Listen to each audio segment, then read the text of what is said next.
As we spent time evaluating the Major League club, it became clear to me that we would benefit from a change in leadership. Again, it's an emotional time for me. Manny approached me this winter about coming on the staff, so I'm still trying to process a lot of that right now, and just really focus on the next 10 days and see how we can finish strong. Well, it is an overcast, very humid evening here in Arlington as we get ready for the opening game of this weekend series with the Mariners at Globe Life Park. But it's a day where we heard more news here at the ballpark than anything else. Welcome in, everybody. I'm Dave Raymond. CJ Nikowski will be alongside here shortly. We'll hear from Emily Jones as well. The news today, maybe a bit of a surprise to a lot of folks, and that is the very popular manager Jeff Bannister will leave of his duties in just 10 games shy of what would be his 4th full season as the manager. John Daniels citing the need for a new voice of leadership. You look at what Banny accomplished in his nearly 4 seasons with the Rangers. 325 wins has him 4th in franchise history, the 2 division titles in his opening 2 years, and as a rookie, the American League Manager of the Year. He certainly accomplished plenty in his short time here, but CJ, this is certainly an indication that the Rangers rebuild may be on a different path than we knew. Yeah, it could be. It's a really discouraging day, I think, for a lot of guys, and certainly some shocking news. And whenever you're in that big league clubhouse, you're not really expecting your manager to change in the middle of the season. Yes, we're near the end, only 10 games to go. But certainly, I think, a difficult time for the guys as they process exactly what happened today. And this position has changed a little bit over the last couple of years. We saw it this past winter with the different hirings and a lot of inexperienced managers, and it sounded like organizations were looking for some different things out of their managers. So just a much different spot, I think, that we're in right now, and you just never know exactly what's going on in that clubhouse. We speculate a lot from the outside, so you're never exactly sure what it is that led to this. Yeah, it does seem that very much of it is about what happens in that clubhouse and how the players feel.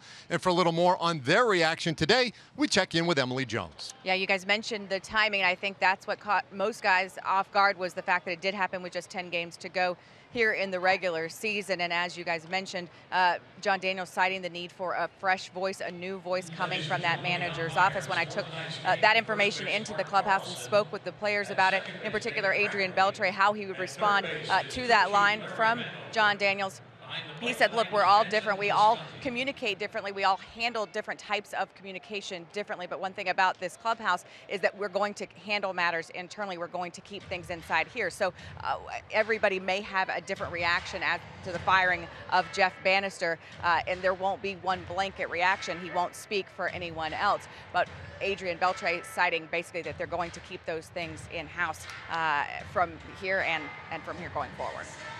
All right, thank you, Emily. And so it is a changing of the guard for the Rangers. Don Wakamatsu takes over as an interim manager from this point forward. One thing not changing, though, for the Rangers, and that is the continued experimentation with the opener. Connor Sadzik will get the shot again today, his 2nd career big league start. We'll put the concept and the success of this experiment with the Rangers in the spotlight when we come back. Rangers baseball is brought to you by Ford. Visit your local Texas Ford dealer during the Ford SUV season. Ford is the best in Texas. By the new Shiner Wicked Juicy IPA. And by Southwest Airlines. Low fares, no hidden fees. That's transparency.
Rangers baseball is presented by the new Shiner Wicked Juicy IPA.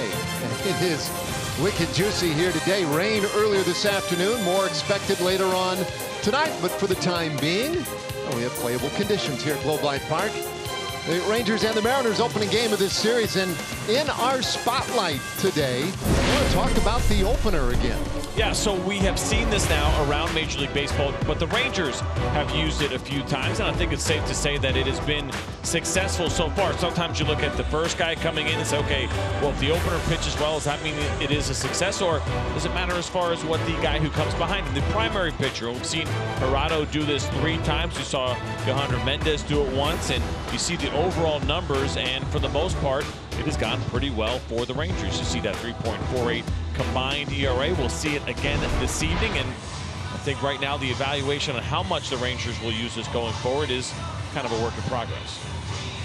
Well, for Connor Sadzik, it means another opportunity to make a start tonight against the Seattle Mariners. Mariners come in 84 wins and 68 losses. They're 11 back of Houston in the division, eliminated from the division race, but still with a slim hope in the wild card race. And their lineup today: Mitch Haniger in the leadoff spot, Gene Segura at short, Robinson Cano at first. It's Cruz, Seager, and Span in the middle. Ben Gamble in right field bats 7th. Zunino catches, and D. Gordon at second base will round things out for the Mariners. Let's go ahead and take a look at the new Shiner Wicked Juicy IPA pitch arsenal for Connor Sadzik. 4-seam fastball, changeup, 2-seamer, curveball, the slider that he will use as well so far for the rookie, and it's been a pretty successful campaign for him, and that changeup has been very good for him. He has only allowed just a 100 batting average against. He also has not allowed a hit against the curveball or the slider yet so far. The hard-throwing right-hander making his second big league start. He's also pitched in relief on 7 other occasions this year.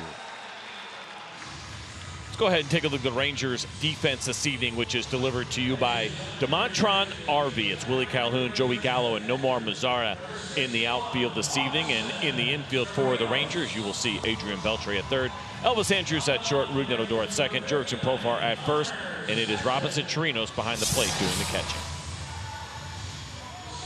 That brings up Mitch Haniger to lead things off for Seattle. And Haniger fairly recently has taken over the leadoff duties for the Mariners, and that has gone quite well for him.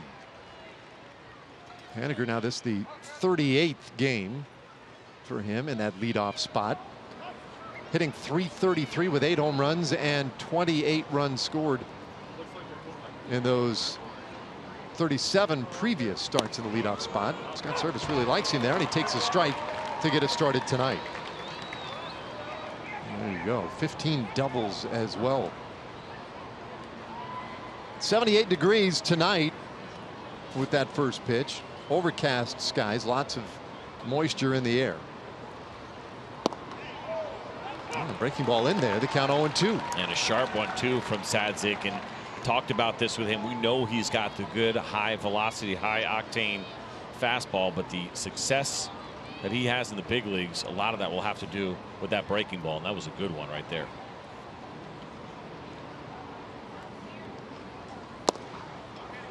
Just off that outside corner at 99 miles per hour. So there's that good power arm right out of the gate when you're an opposing hitter. So look that by and large guys aren't used to seeing as they step to the plate for the first time in an evening. Yeah, I think that's part of it as well. It's not just what you're doing with your primary pitcher, right? That secondary guy who is being brought in to try to avoid seeing the middle of the lineup potentially a third time around, but then also disrupting the rhythm of those first couple of hitters in the order, as you mentioned, seeing a power arm especially, or even if it's Alex Claudio, right, the funky lefty, whatever it is, has a much different look for hitters to start off a game than they're used to. Off the plate, and Haniger has run the count full. It almost strikes me, we talk a lot about how difficult pinch hitting is in the big leagues. In some ways it's got a similar feel, right? I mean, sure, you're coming off the bench cold, right? You're just leading off the ball game, and you're seeing a guy, the type of guy you might see in one of those tough late inning spots. 3-2. Oh, just missed, and Haniger draws the leadoff walk. 97-mile-an-hour fastball. Looked like it might have caught the down and in corners really close. And Sadzik does not get the call. That has been one issue for him so far is the walks, and it's been limited action for him in the big leagues, but the walks and the strikeouts have been an even 1-for-1. Connor Sadzik. So Haniger with his lead at first, and Gene Segura going right after strike one. Now, one of those walks was intentional, but 5 walks, 5 strikeouts coming into this one, and his 6 1/3 so far in the big leagues.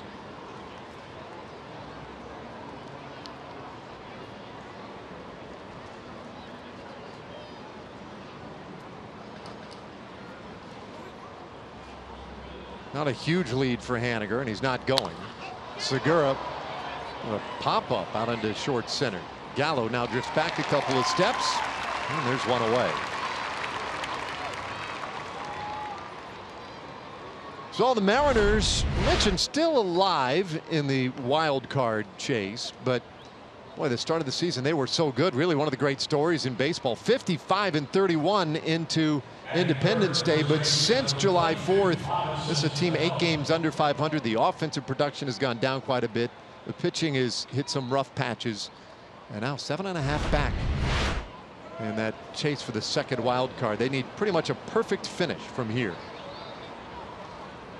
Not only that, but they need help. Now, didn't they have a pretty good record in 1-run games too? Right, they were crushing it, right? And that was one of those things that, and I don't always fall into this camp, but some folks do. They'll look at it and say, well, that can't continue. That's going to be a problem at some point. You can't continue to dominate 1-run games. You can if your bullpen is really on. You have a smaller margin for error, but certainly I think things did indeed catch up to the Seattle Mariners. Inside, and it is 2-0 on Robinson Cano. People were saying that, what was it, 2 years ago with the Rangers, that incredible record that they had, but that continued throughout the year. They were able to sustain that. To the great frustration, I think, of a lot of opponents, right? I mean, that's part of it too. Even with the Mariners this year, people would see what was going on, and it would be aggravating to say, well, you can't keep winning those games like that. It's, statistically speaking, it is not reliable. High chopper to first. What a play by Profar to get up and grab it. And he'll put out Cano for the second out of the inning.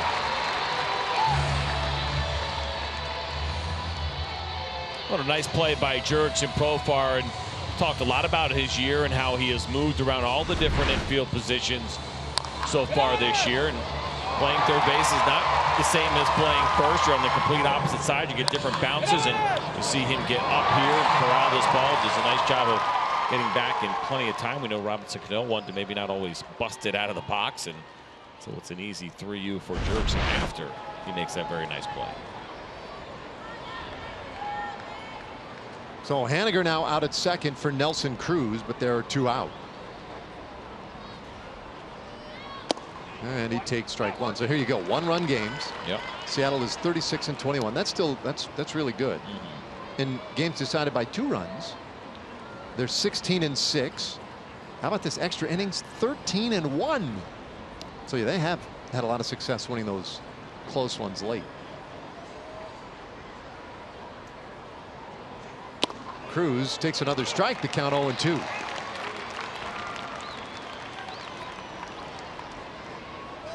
Connor Sadzik, a walk, and the fly out and the ground out. And big right-hander, 1 strike away from putting up a 0 in the first inning.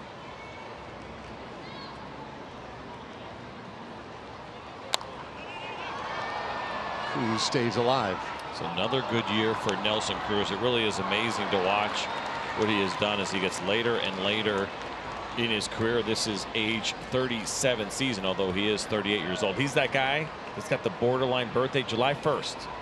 So if he was born a day earlier, it would change it, right? I think as it go at the end of whatever it is, another day would make this his actual age 38 season. Nevertheless, he is 38 years old, and just another big year, 36 home runs with 90 RBIs. He's top 10 in the league in home runs, RBIs, slugging percentage. He is our TXU Energy power player to watch. How about this? The only player with 35 or more home runs in each of the last 5 seasons. He is Mr. Consistency. He's also a free agent at the end of the year. Man, it's going to be an interesting one to watch, right? Because we've seen those price tags come down, but something to be said for consistency. The fact, obviously, that you can DH him, and you'd prefer to DH him. So you got to believe there's at least 15 teams that would have some kind of interest in Nelson Cruz to have that kind of. It really comes down to, I guess, what he's looking for, because we've seen the prices come down of all these hitters. But man, he's been really good. And the batting average, you look at it and say maybe nothing special at 262, but he's been good in these spots. Runners in scoring position, he's hitting over 300. This guy still knows how to hit.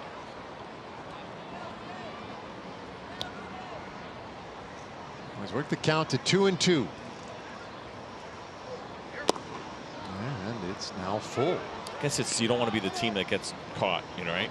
Like, how much longer is it going to happen? At some point, it's going to slow down. I was talking to Dave Sims earlier and just kind of spitballing on what you could potentially see. Dave Sims, of course, one of the voices of the Seattle Mariners, but what you could potentially see for a contract. Do you go 2 years with a really high AAV? Does he try to get 3? Right, you get a lot of guys that try to get the most amount of years that they possibly can guaranteed. 3's probably pushing it, I gotta believe, taking him to his age 41 season.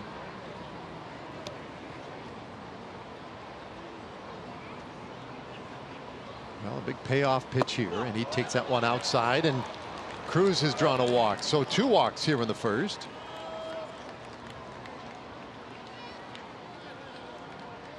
So Nelson Cruz, we talked about 5 straight years of 35 or more home runs. The only guy right now in baseball able to claim that. You look historically, players with 5 or more years at 35 or more home runs at their age, right? At 33 and older. Aaron, Bonds, Babe Ruth, Rafael Palmeiro joining Cruz on that list. It's amazing. That is a handsome list. And that's the thing we have to be careful, right? Is that a lot of times we have these conversations about age, and we say, well, this is a number you want to stay away from. But not everybody. Age is the same. Some guys obviously worse than others, present company included. Oh, you're all right. You're all right. Don't worry.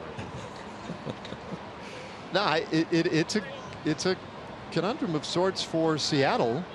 That's the other thing, right? I mean, it certainly seems to be comfortable. It seems to work well for him in that Mariners whatever system situation. I mean, he's good in that clubhouse. He is a very well-liked player, it seems like, no matter where he has been. I'd be awfully intrigued if the Mariners did not find a way to bring him back, as Sadzik gets the first one in there now to Kyle Seager.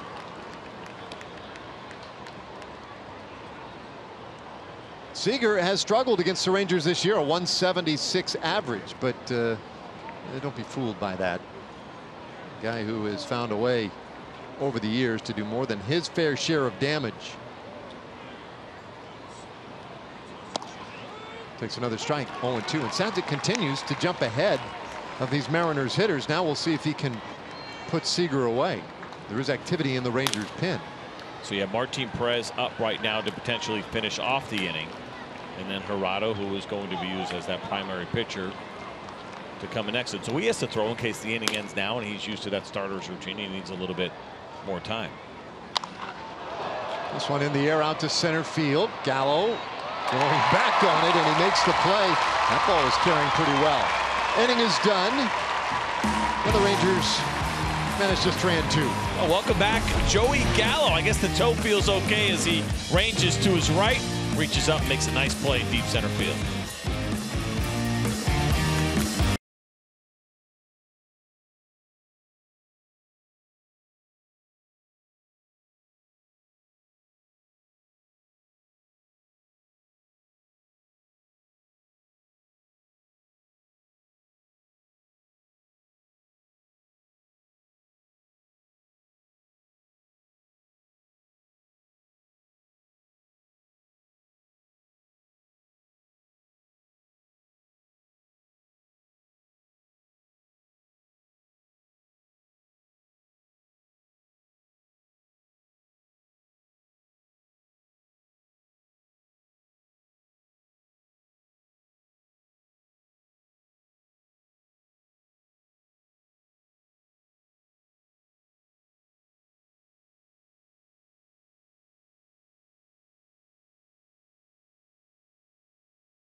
take their hacks tonight. 64 wins, 88 losses in our Southwest Airlines starting lineup.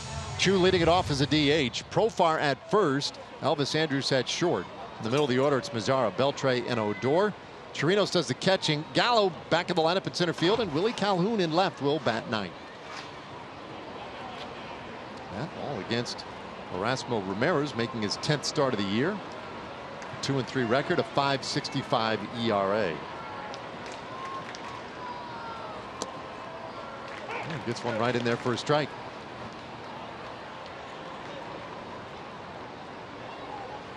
Chu just a shade under 270 for the year. 21 homers, 62 RBIs. A great year for Chu, start to finish. On base up over 380. He's been very consistent, and he's managed to stay healthy. That's been such a big key for him.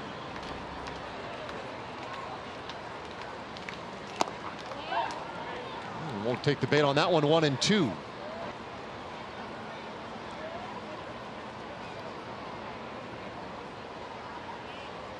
Ramirez this year has given up some home runs. 13 of them in 43 innings. This ball out over short into center field. That's a base hit. And Chu is on to start the night for the Rangers.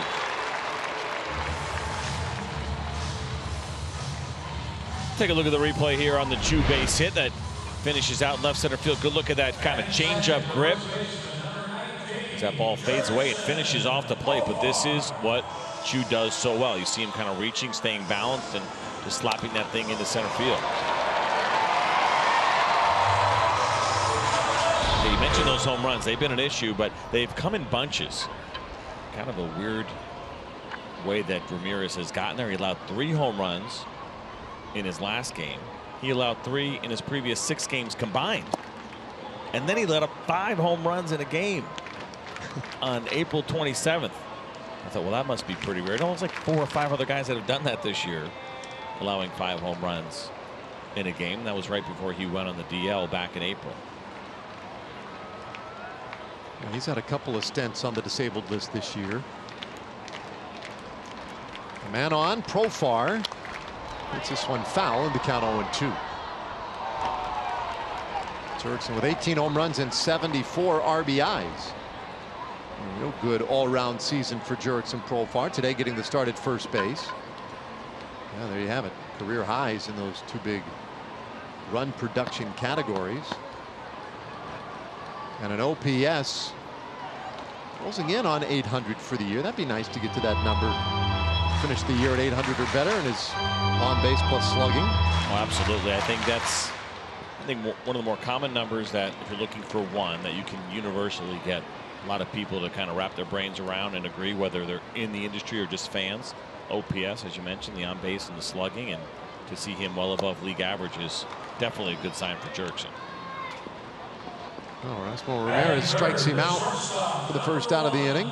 Well, that'll give us an opportunity to take a look at the pitch arsenal for Ramirez, which is presented by the new Shiner Wicked Juicy IPA. And now a lot of pitches here: 4-seam fastball, cutter, changeup, slider, and curveball. And there's actually a 2-seam fastball in there. I combine those together, the 4-seamer and the 2-seamer, and it's just a full repertoire for this right-hander. And you'll actually see most of those fastballs are 2-seamers over 4-seamers. So the idea of trying to get ground balls is part of the plan there for Ramirez.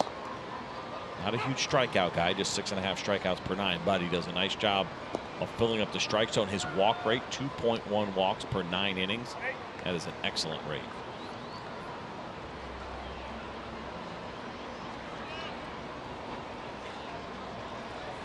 Andrus at the right side and takes a little bit in.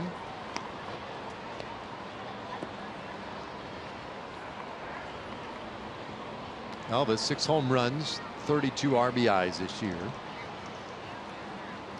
A year interrupted by a 2-month stay on the disabled list. It's just the first time in his career that he had to visit the DL. And Elvis has managed to get himself back, and he's had some stretches where he's played really well. Lately, in a bit of a scuffle. 116 average over the last 11 games. He takes low. It's 2-1.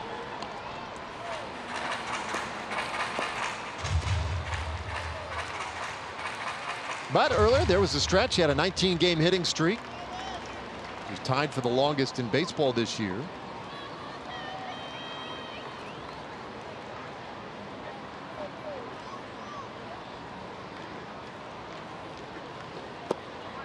Three and one. I think what we have seen with Elvis this year, right, dealing with that first time on the DL, that was difficult for him, no two ways about it. And then trying, I think, after coming off a career year last year, you want to replicate that. Now, obviously, the counting numbers aren't going to get there after you miss a significant amount of time. But I think we saw him pressing a little bit. We saw him running into some bad luck. And we've seen him chase a little bit up out of the zone. That's got to be tough for him. I mean, you try to put yourself in his shoes. And that was a monster season he had a year ago. And not his fault that he got hurt on that pitch that got away from Middleton.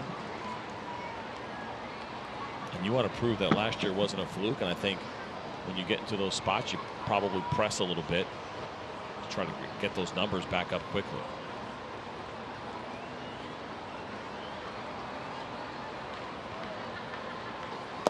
Three-one pitch, and that one is off the plate for ball four. So the Rangers have two men on. Chu is running, but he'll stop at second. Andrews on via the walk. And so something building here with the first. Let's take a look at the Mariners defense, which is sponsored by Jack in the Box, Denard Span, Mitch Haniger, and Ben Gamble in the outfield for Scott Services Club. And in the infield, it's Kyle Seager, Gene Segura, Deke Gordon, Robinson Cano at first base, and Mike Zunino behind the plate.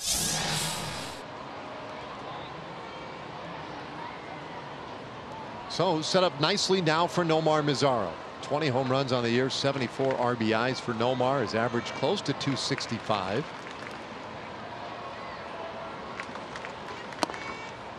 And he'll take strike one.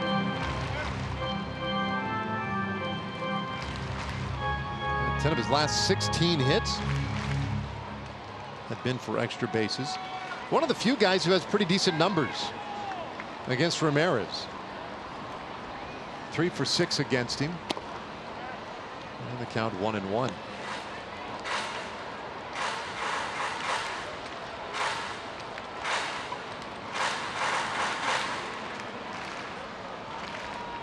Yesterday, an off day for the Rangers.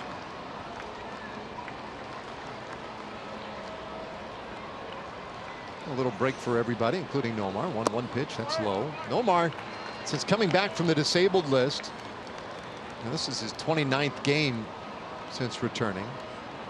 He's hitting .238.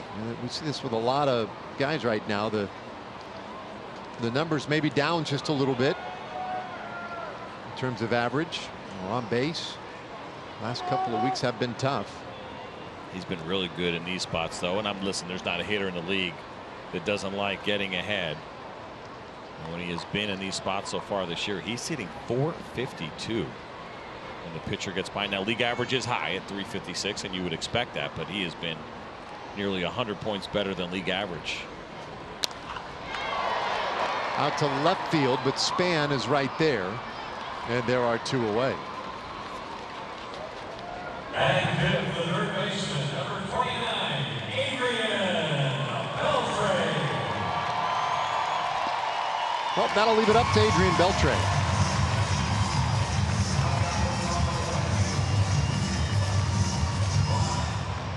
How about that? 5 doubles in the last 5 games. They have really come in bunches lately for him. He's had a great month of September. Just when you think, right? Well, yeah. Of course, age has got to get you sooner or later. Just when you think, oh, is it getting Adrian a little bit? And here he is in September, where you would think he might be his most tired and fatigued and maybe not be able to drive the ball as much as we're used to seeing. No, it's been the opposite. That's what's been so amazing about Adrian Beltre.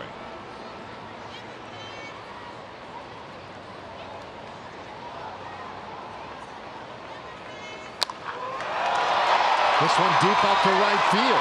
Carrying toward the wall. It is gone! And Beltre has left the yard again. 14th home run of the season.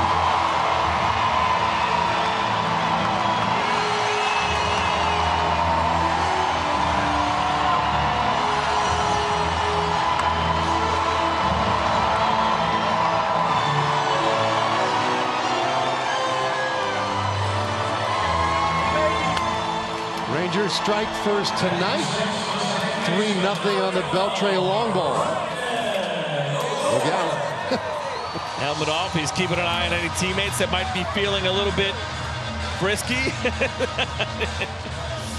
And Chu trying to plead his case in that spot. But really unbelievably amazing to watch here, as we were just talking about, as this smoke is having a hard time, I guess, getting through the little thicker sky that we're dealing with tonight, because everyone is just kind of standing around and realize that was a great shot right there of Kyle Seager. You may want to let things clear a little bit. But it really is amazing to see that what happens in these spots with Adrian Beltre. It's incredible that he can still do that this late in the year at 39 years old, hitting opposite field home runs. Odor on the next pitch. Pops this one up into short left field. Span comes in, and that will do it. But the Rangers get on the board first. Adrian Beltre with a 3-run bomb. Well, there he does it. The future Hall of Famer goes opposite field at 377 feet. He hit that ball 100 miles per hour. Adrian Beltre does it again.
By a score of 3-0, and that's thanks to this Adrian Beltre home run. And you're going to see this fastball up over the plate and watch Adrian drive it the other way. And Statcast AI is powered by AWS, that launch angle of 30 degrees.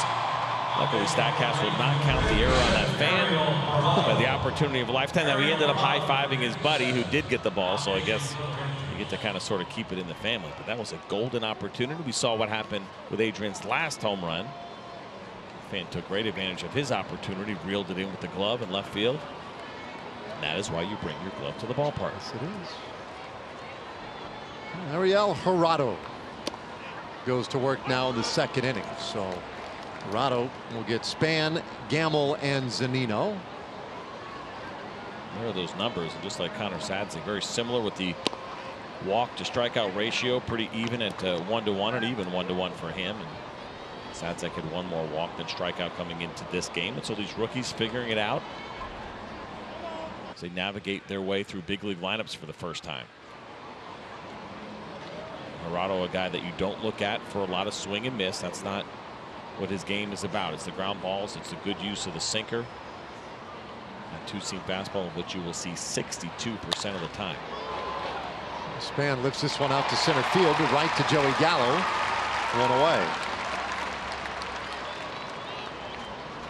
Let's take a moment now to hear from the folks over at Southwest Kia. At Southwest Kia, we've made car buying easy. $250 down delivers, monthly payments $250 a month or less. SouthwestKia.com. One out for Ben Gamble now. Gamble, left-handed hitter. He takes a strike.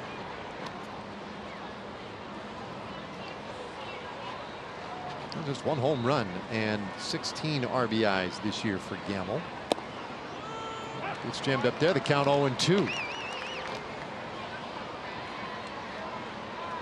I wonder, do you think Scott Service at all, how he kind of planned his lineup out this evening with the 5 lefties that are in there? Do you focus on, and you believe the primary pitcher, the secondary pitcher coming in is Gerardo's had some issues with lefties this year. They're hitting .382 against him. You put him especially near the bottom of the order, knowing that's probably when he's coming in the game. Right, if the goal is to keep that primary pitcher away from facing the middle of the lineup a 3rd time through, but the bottom of the order, potentially you could face 3 times through, but put some tough hitters there, especially some lefties. Just wonder if that kind of counteracts or takes away a little bit from the strategy. That's the back and forth that happens here. Yeah, I mean, so I've maintained that I think if opposing managers begin to construct their lineups for the opener concept, that you're winning by forcing them to do so. This one lined out to second, and Odor makes another nice play. 2 away. But that said, you know, if you've got some parts that to you feel, you know, more or less equal, to your point, Seager, Span, Gamble, all lefties in a row, and then Zunino giving way to another lefty in D. Gordon. I mean, he's definitely stacked it with a lot of lefties down there, and if you figure you're going to see Gerardo, that first inning is a time usually to get starters. It makes some sense to me. It's not like you're going to put Nelson Cruz down in the 7th spot. I don't think you will see a manager do that, but he may think twice about what he's doing with his bottom of the order. That's the part I think that is interesting. Is it worth it? I wonder what those conversations are like with your analytics department, managers, your hitting coaches, all of that. Zunino, the flare out over center, or rather second base into center field, and he is aboard.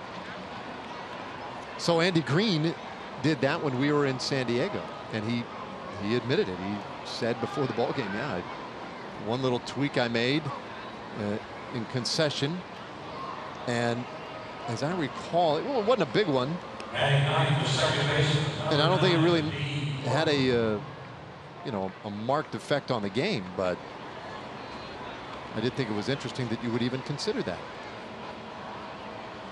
And then the next part of that is, how do players feel about it? Is it frustrating for them? Because we've already talked about a lot, utility players moving guys around. You don't know what position you might be playing that day, at least for some certain guys. We know where that guy's going to be playing, whether it's DH or third base. But you know, there's a lot of moving around. Jurickson Profar, a good example, right? Where is he going to be every day is always somewhat of a little bit of a mystery. But then now it comes down to, well, are we facing a team that's using an opener? Is their opener righty or lefty? What is their primary guy? And what does that mean for my playing time? And if you're looking for consistency, because the old adage was players love coming in, knowing where their name's going to be in the lineup and where they're going to be playing. Well, that is starting to become reserved for just a special few. Yeah, I feel like those days are well past us. We just don't see it anymore. There are very, very few guys or teams that have a real structured lineup that you expect to see night after night. Ground ball to the right side, and that one is through for Gordon. And so the Mariners have a couple of men on here in the second.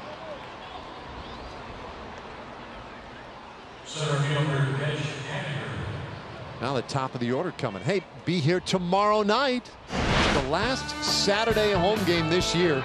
These same two teams, Rangers, Mariners, 7:05 first pitch. And all fans are going to receive a voucher for a free ticket to select games in 2019. Get your tickets now, TexasRangers.com, by calling 972-RANGERS. Just 2 games remaining on the home schedule after tonight.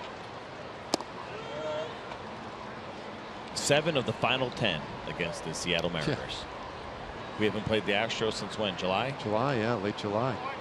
Weird schedule.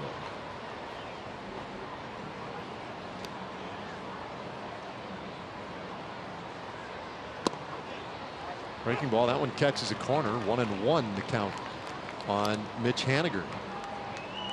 So Gerardo in his first inning of the night as the primary pitcher, coming in on the back of Connor Sadzik. Haniger in the leadoff spot, but a good run producer and a guy you have to be respectful of. Haniger has 90 RBIs. He's in the top 10 in the league.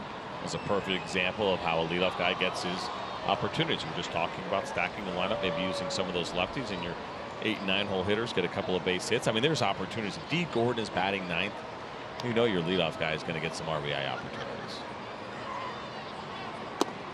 Off the plate, 2-2.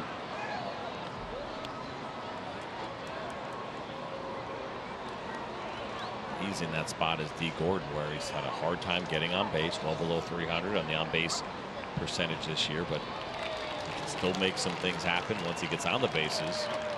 Really wreak some havoc. Up into the bat, out toward left of center, but handled by Gallo, and that will end the inning. And so for the second inning in a row, the Mariners lead 2 out there. Rangers with a 3-0 lead.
Game time. I am a sucker for a handwritten note, and Kitty Thompson left me a handwritten note saying she should be the Progressive Fan of the Game because she has the sweetest kicks at the ballpark.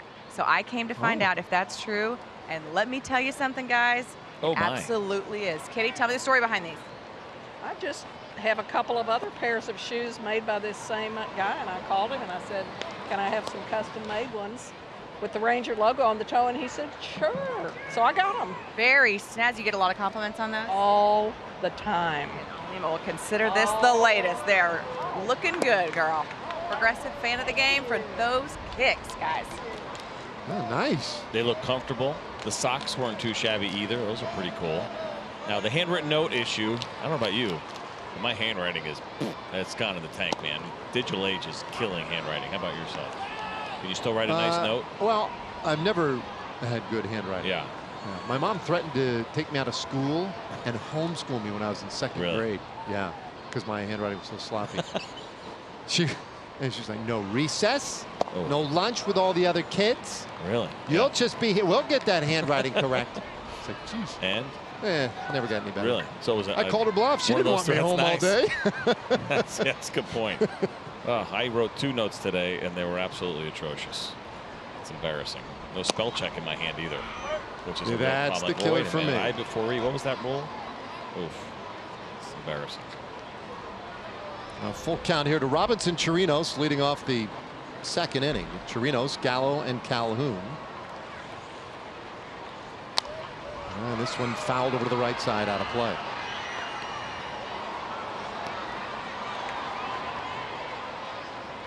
Robinson doing the catching today, batting 7th. 17 homers and 62 RBIs for Chirinos.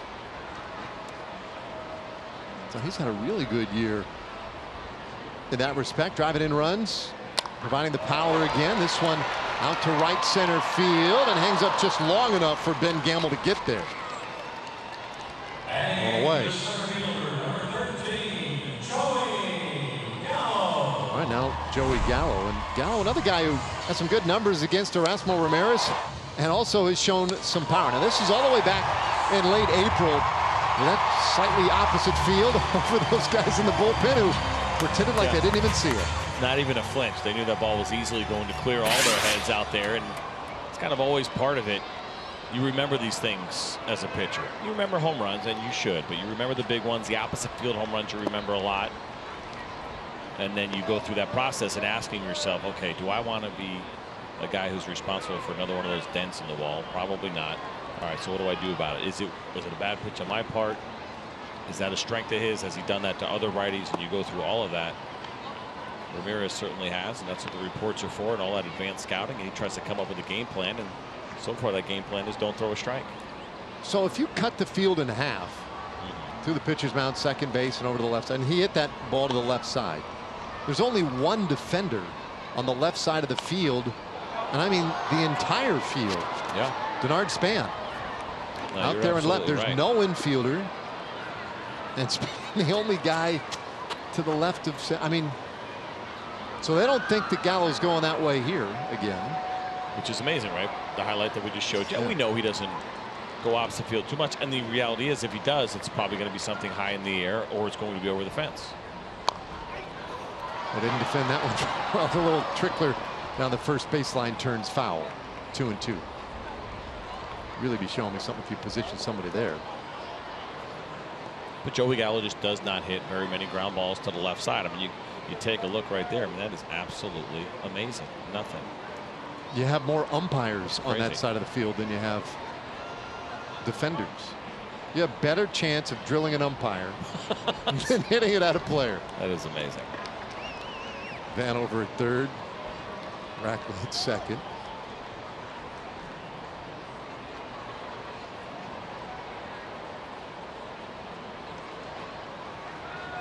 Now the 2-2.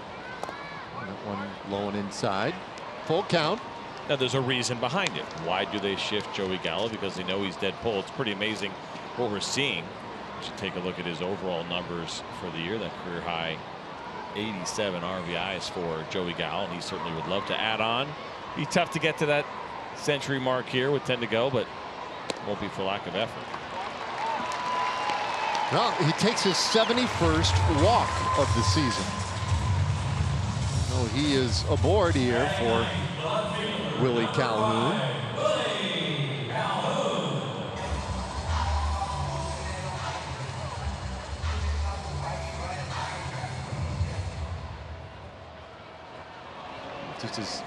Just as happy and just as willing to take those walks these days. Calhoun, a couple of homers and 11 RBIs. 244 batting average this year. And he'll pop this one down the left field line, but into the seats, foul.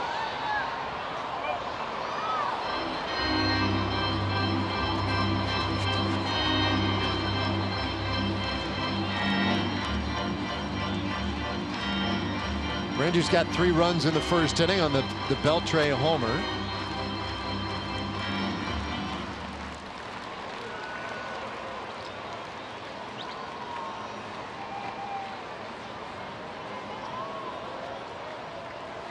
Calhoun 2 for 17 with a homer since his second call up this year. It's just the 5th start that he has had. Called up on September 4th from AAA Round Rock.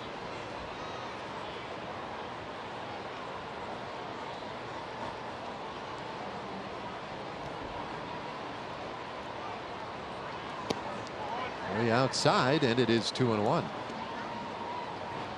This is Calhoun's second season in the Rangers organization. Last year acquired by Texas in the deal that sent Yu Darvish to the Dodgers. Young hitting prospect. Still learning his way defensively. Bounces this one up the middle. Gordon waits on it. Quick flip for one. Segura relays it to first in time for the double play. 4-6-3 ends the inning. And if 2 in the books so far, Rangers lead it 3-0.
low fares, no hidden fees.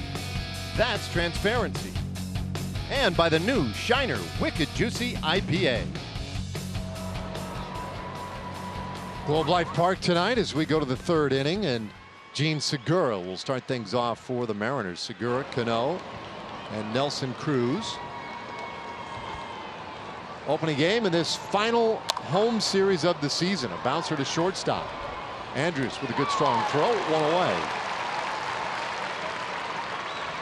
That's the best version. It might sound silly. It was one pitch, one at bat, but that's the version of Gerardo that you really want to see. I mean, Gene Segura obviously is a really good hitter.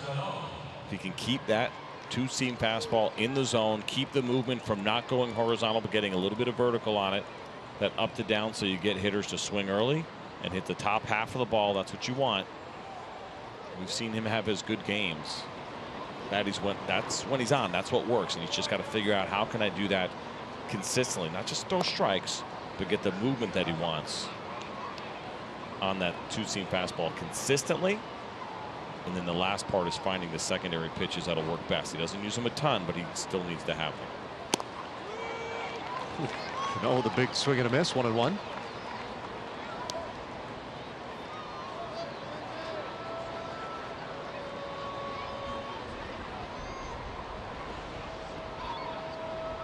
Last time up, Cano bounced one down to first. It was a real high hopper down there for Profar. He is 0 for 1. Jurickson all over the diamond these days.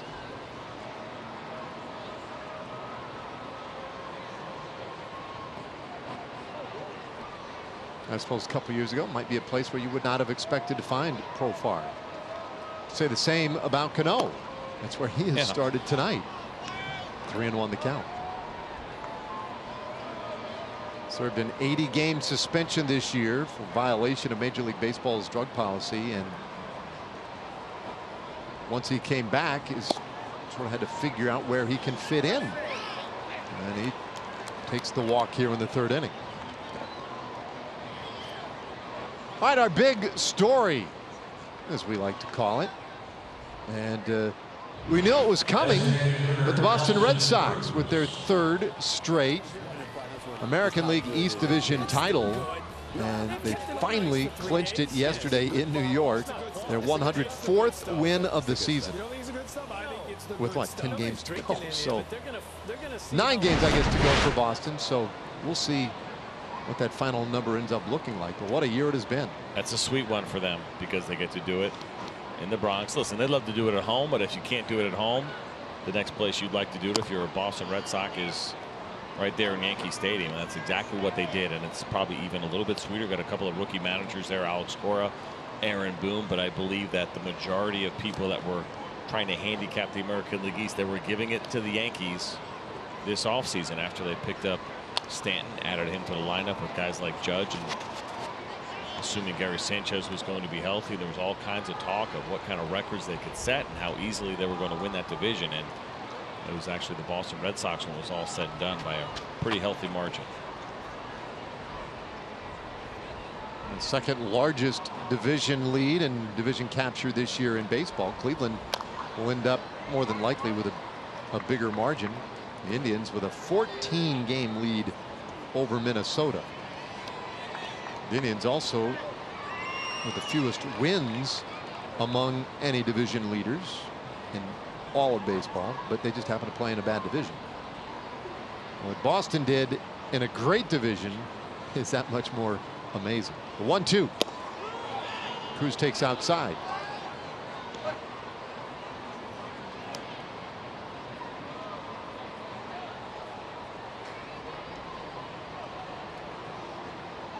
One out, Cano at first base.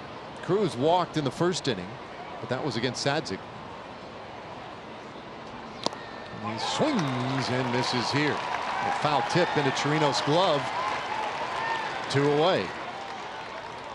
Time for a Chevy game break. Let's check in with John Radigan.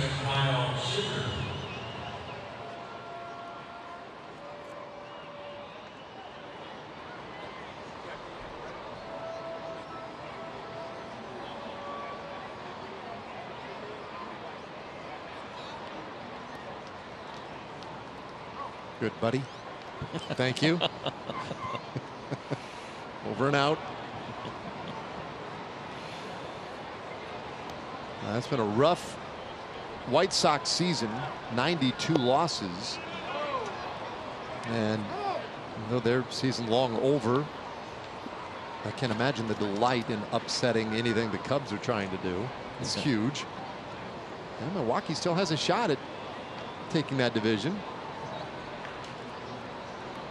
2.5 back coming into play today. Just enough time left.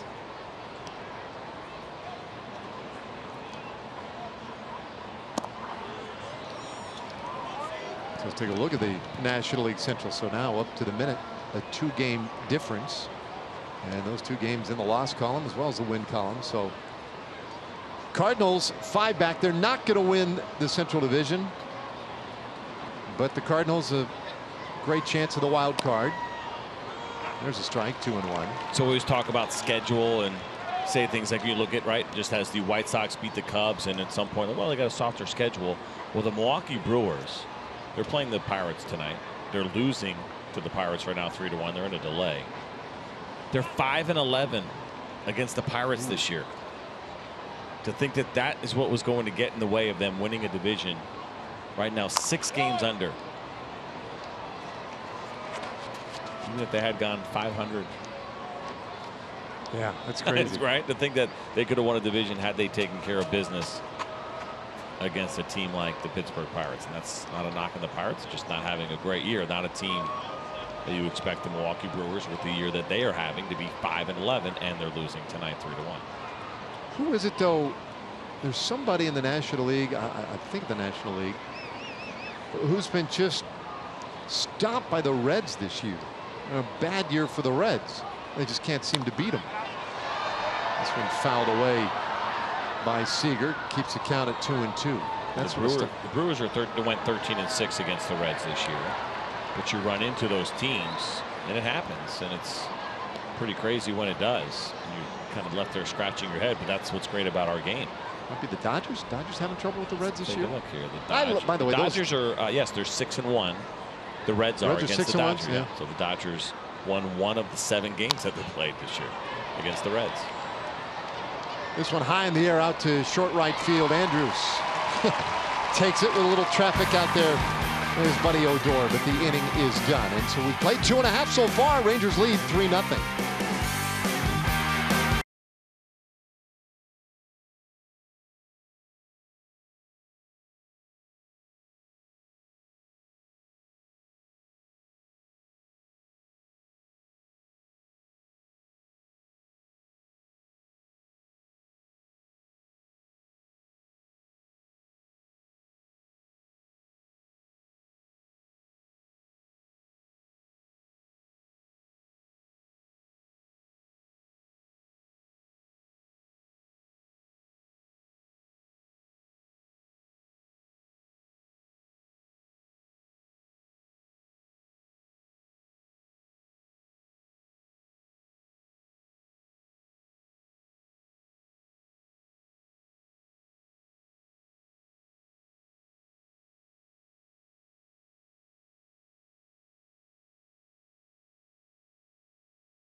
Juicy IPA. It is a 3-0 Rangers advantage as we head to the bottom of the 3rd inning. And Shin-Soo Choo will lead it off. So top of the order here is Erasmo Ramirez. Bounces the first one up there. Did that get a piece of Choo? It did, apparently. Just nicked him, and so Chu is on to start the third.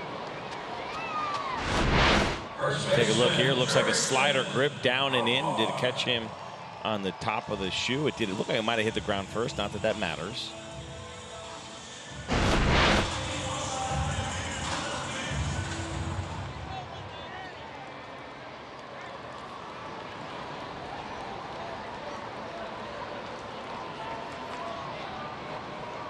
'83rd time this year a Rangers batter has been plunked.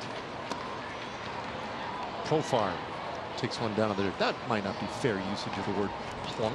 Good point out. That wasn't really a plunking. Not a plunking.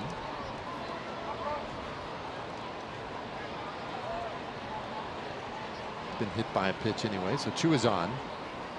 And Chu, by the way, was 6 stolen bases this year. Small lead. Damp surface. And that one finds the edge of the zone for a strike to Profar, 1-1.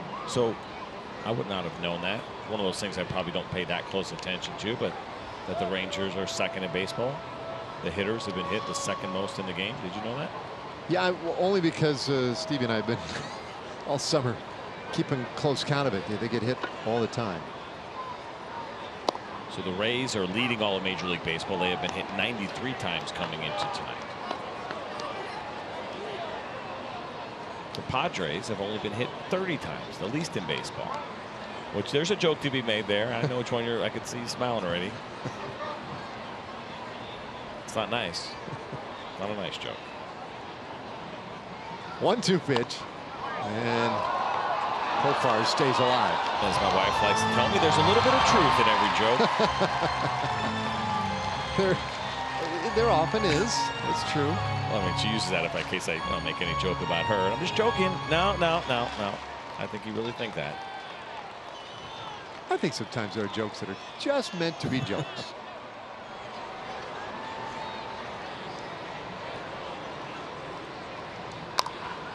Bouncer by first. So Profar is on. Chu heads to third base. Jurickson will dive into second, although no throw is coming. A hit batter and a double to start the third. That's a great job there by Jurickson Profar. A hustle double. And he understands the surface tonight. You're just talking about how damp it is and also the fact that he didn't hit this very hard. And as soon as he made this contact and realized this was going through, he was thinking about that double, and that's the way you got to do it. We went through that with Tony Beasley. We had our Little League night the other night, and the idea of always thinking a base ahead and how important that turn is. Stay aggressive. That's a really nice read, and Profar gets in there easily. So great RBI spot now for Elvis. He walked in the first inning. Trying to hold up that swing. You see him adjusting that pad on that right elbow. A similar play earlier this year against the Angels when he turned in on a pitch like that.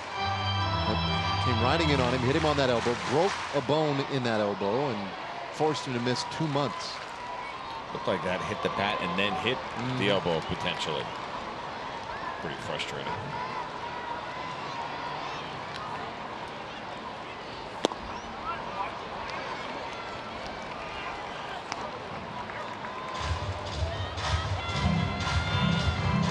See that one more time to see exactly what happened on that check swing. Two-seam fastball running in. Yeah, caught some bat. No, I guess it didn't catch the elbow.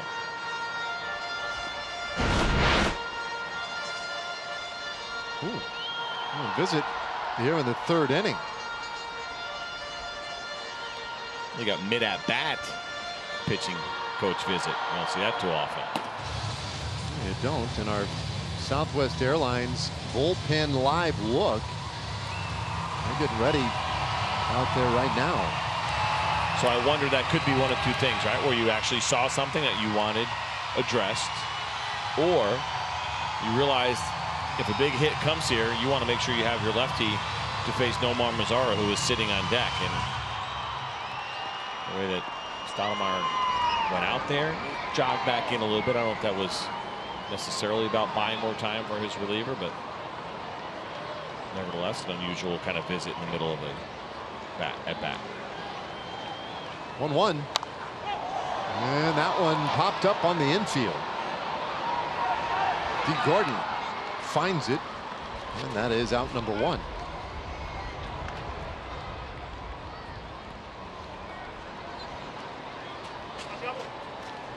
So it brings up Nomar Mazara, 0 for 1. He flied out to left field in the first inning, but going back again early in the season, back in April. And it was Mazara, this one, who pretty much, well, just to the right of straightaway center field. And that was a bomb. 1 of 20 this year for Nomar. Cleared the bullpen there, right center field. That one was a line shot, too. And we know when Nomar is swinging his best bat, he's not a launch angle guy, doesn't hit the ball high in the air. It's those line drives, but certainly has plenty of power to get those out of the ballpark. Infield stays in about halfway, as they did with Andrews. Looks like they'll try to cut the runoff pretty much every spot except for a ground ball hit to the right side, at least the first base side, I should say. If it goes to Dee Gordon at second, they probably would try to make a play on Chu, but if it goes to Cano at first, probably not, unless it's hit real hard.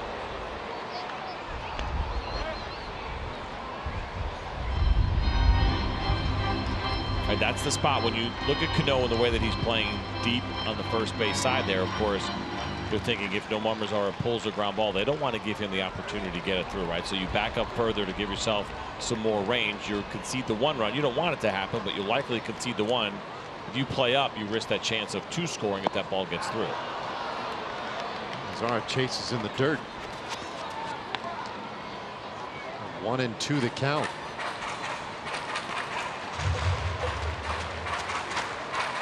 For Cano, it's just his 9th start at first base. Mentioned that when he came back from his suspension, Jerry DiPoto, the general manager, said he's going to play a lot of first base.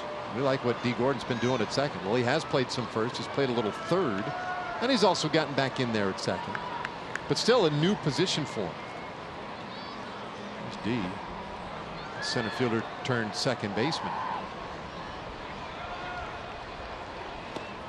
That's low, 2-2.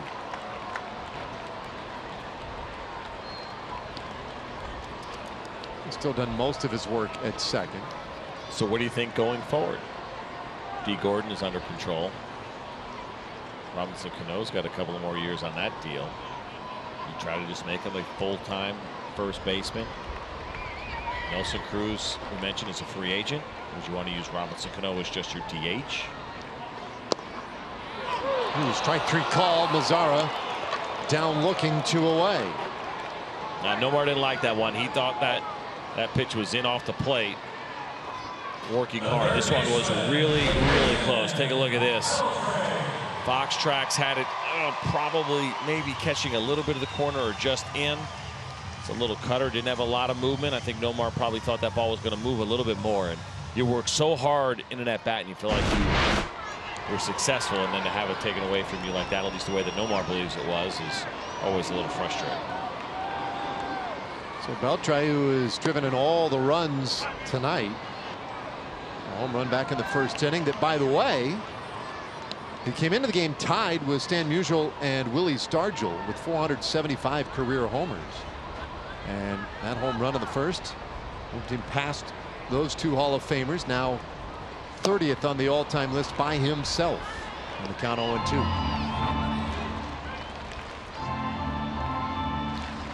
Next stop, Lou Gehrig and Fred McGriff. My goodness. That is super cool.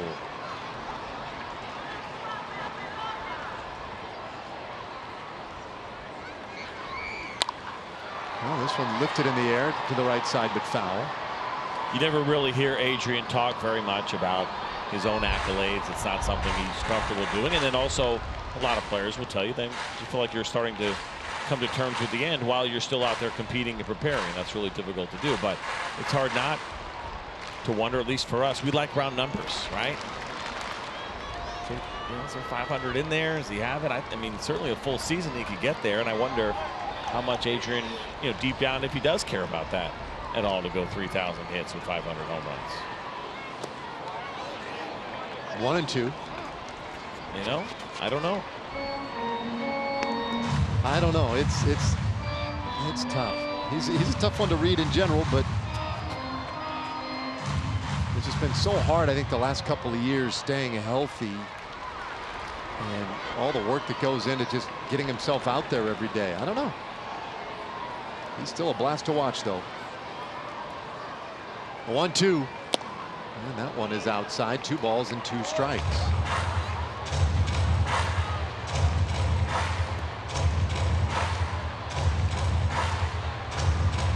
One of the all-time greats. And to your point, we may be watching him here at home for the last time this weekend. 2-2 pitch inside, and it's a full count. Emily, what do you have?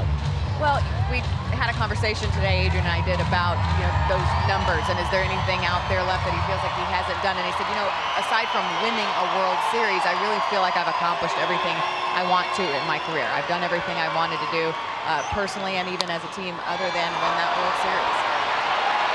This one dropped out into right field, base hit. 2 runs in on a single by Beltre, and it's 5-0 Rangers. He's driven in all 5.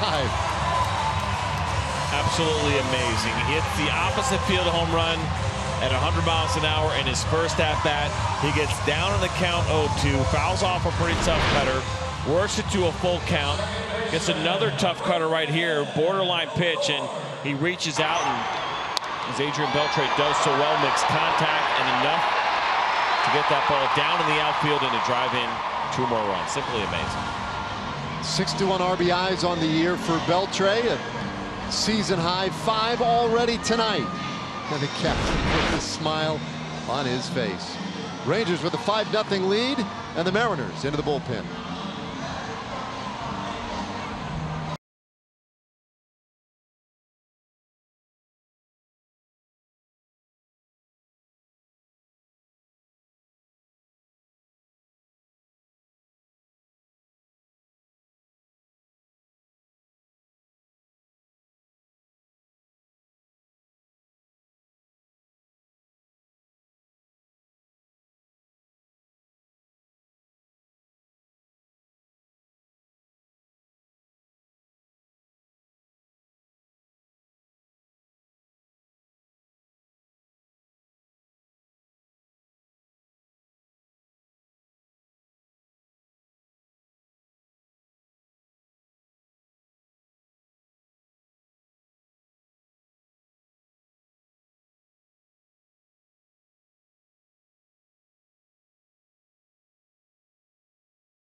And the Rangers continuing to work here in the 3rd inning. Our who's in, who's out pitching change, sponsored by In-N-Out Burger. Roenis Elias is the man who is in, and Erasmo Ramirez out.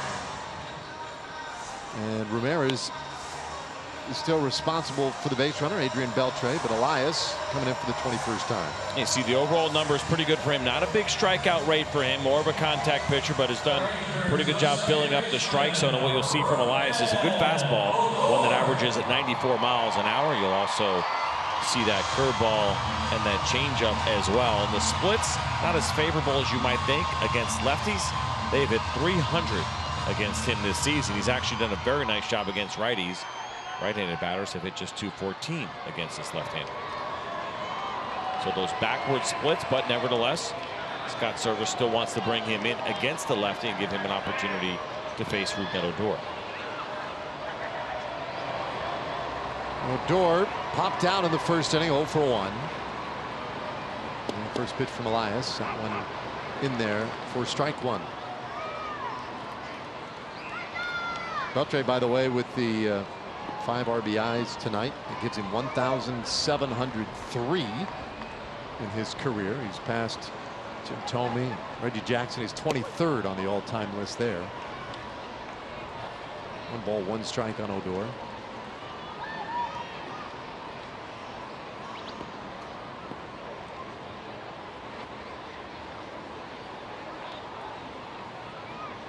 Three runs in the first, 2 runs here in the third, and Odor very high in the air. Foul on that first base side, and it's a souvenir. Nice reach. All right, so 5 RBIs for Adrian Beltre tonight. We're only in the bottom of the 3rd inning. Any idea? Career high single game, Adrian Beltre. 7. Done this for a long time. 6. He's done it twice.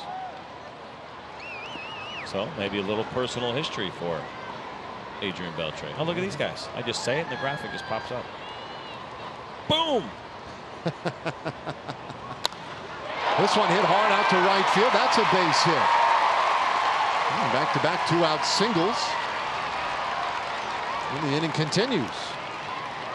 The catcher, Robinson Chirinos.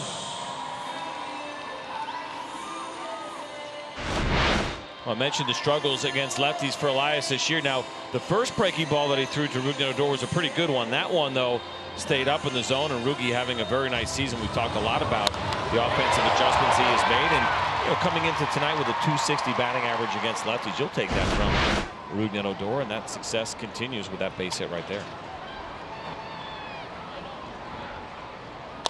Chirinos pulls this one through the left side of the infield. Beltre will be stopped, and the bases are loaded. 3 consecutive singles.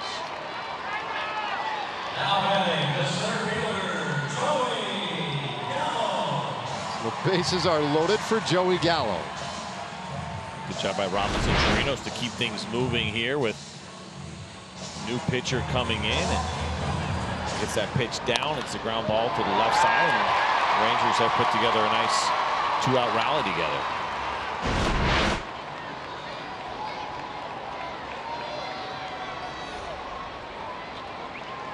So runners everywhere.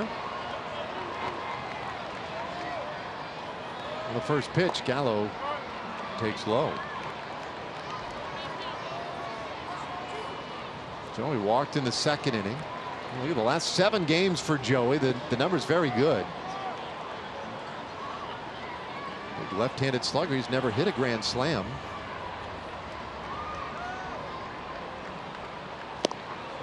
One and one. In fact, this year with the bases loaded, Gallo is 0 for 10. You think he'd be the last guy you'd want to see as an opposing pitcher with the bases loaded. There you see Beltre, Odor, and Chirinos 3rd to 1st.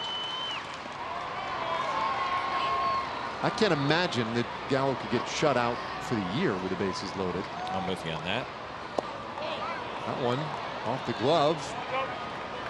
And nobody moves up. 2-1 the count.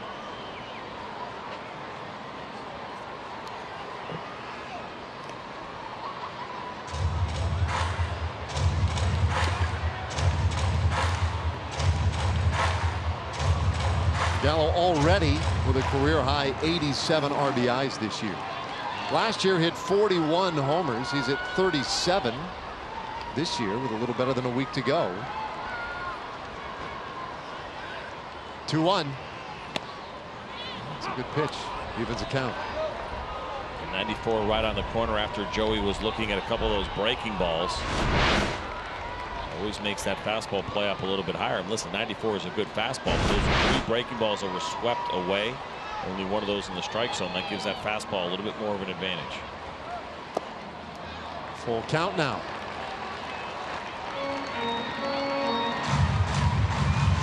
So what do you think? With 3 curveballs, 2 fastballs, do you try to flip that curveball in there for a strike? You certainly don't want to walk Joey Gallo, and so it's a matter of what are you most comfortable. Which pitch are you most comfortable throwing a strike with here? The problem is, you know that Joey Gallo can absolutely murder a fastball. I mean, any pitch for that matter, but especially a fastball. 3-2 pitch, and that one is off the plate, ball 4. So a bases loaded walk. And it's 6-0 Rangers. Joey has walked twice tonight. That's really good patience, and you're in a situation where your club is already up 5-0. We know Joey Gallo, the approach is trying to do damage, change the scoreboard, right? He's talked about that. Bunch of RBIs sitting out there. We're talking, who could he get to 100, right? We just had that conversation, and boy, Grand Slam certainly would make that happen pretty quickly. That's great patience. Calhoun absolutely lashes that one foul. Woo. He got some barrel on that one, but just too far out in front.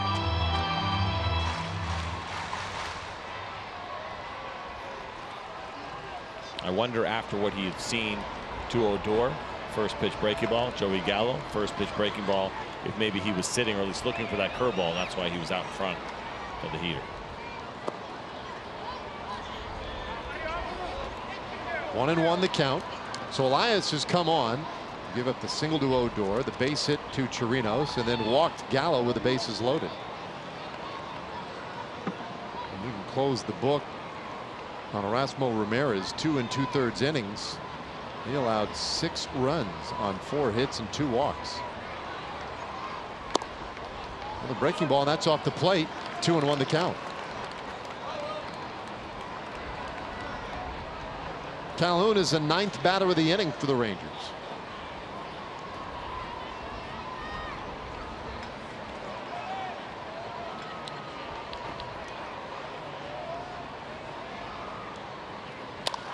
Up the middle.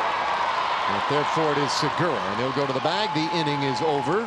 Rangers will have to settle for the 3 runs. 5 RBIs for Adrian Beltre tonight, and it's last inning. The base hit to right, drives in 2 more. He's 1 shy of a career high tonight.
So far, 5 RBIs.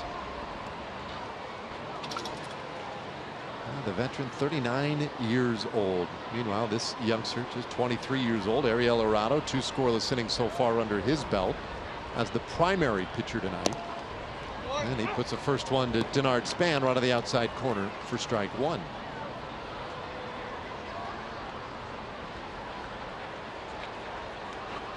Span hit one to center field in the 2nd inning. He's 0 for 1.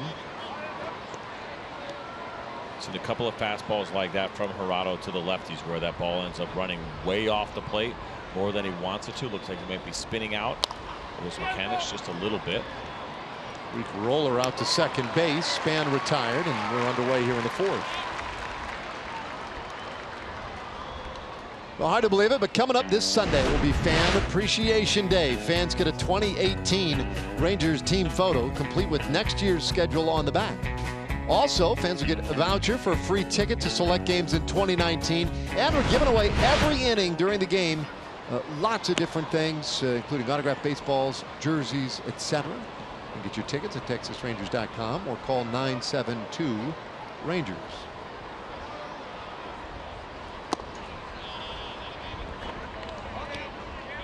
2 balls, no strikes to Ben Gamble, who lined out in the second.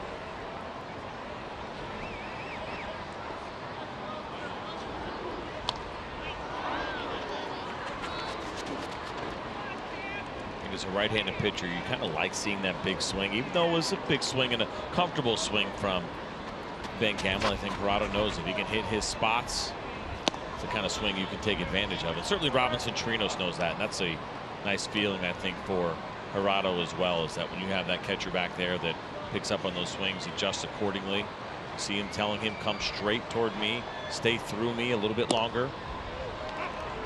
And I mentioned, right, that there was balls that were running off the plate because he was probably spinning off to the first base side. Chirinos noticed that.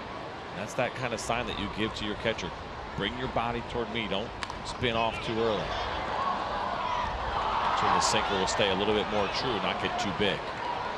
Looks cool on TV to see a lot of movement, but that's not always what you want as a pitcher. You want that smaller, tighter movement. That's a little bit more effective. Ooh, strike 3 call, and he gets Gamble looking, 2 away. So I want you to notice this as well on that replay. Look where Robinson Chirinos is set up. It's middle in. Why? Because he knows that ball's running a little bit more than usual tonight. So he probably thought, yes, away is the best location based on what we've seen so far with the swings. And catchers will do that sometimes. They'll go ahead and set up middle in if a guy's pulling off and the ball's running too much. Bonino pops one out over second base, and what a running play by Rougned Odor. Continues his excellent season defensively by showing some big-time range right there, inning over. That's a great inning for the Rangers. Nice job by Hirado after they put up 3, and it's capped off with a Rougned Odor. Great defensive play in short left center field.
The news that Jeff Bannister relieved of his duties, and this is his 4th year. Not a surprise, he handled it with class. I want to thank Rangers ownership and John Daniels for giving me this opportunity. We had some great times here, but it didn't last forever. I want to thank the coaches, field staff, especially the players who made it an honor for me to wear a Rangers uniform. And to the fans, I can't tell you how much I've appreciated your support and kind words over the 4 years.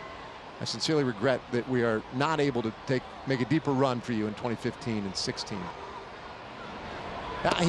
Listen, Banny was as popular as they come among the fan base and whatnot. Don Wakamatsu, the now interim manager for the Rangers. And of course, we all who got to know Banny well over the last couple of years wish him nothing but the best. I know he will be back in the game with someone next year, maybe the year after. I don't know, it kind of depends on him, really, but a great baseball man. And he, no doubt, did great things here. And I think John Daniels to his credit today, too, I mean, he didn't shy away from that either. He said the guy had a lot of success here, did a lot of great things for us. It just seemed like the time for a quote-unquote new voice. We had that conversation earlier, right, with John Daniels about that. And he said, you know, letting players go, you always feel like, oh, there's going to be another opportunity, but it's when you're letting staff go and coaches that it's really difficult, because one of the things that the Rangers do so well is that they actually genuinely care about the people in their organization. They don't fake it. They don't give lip service.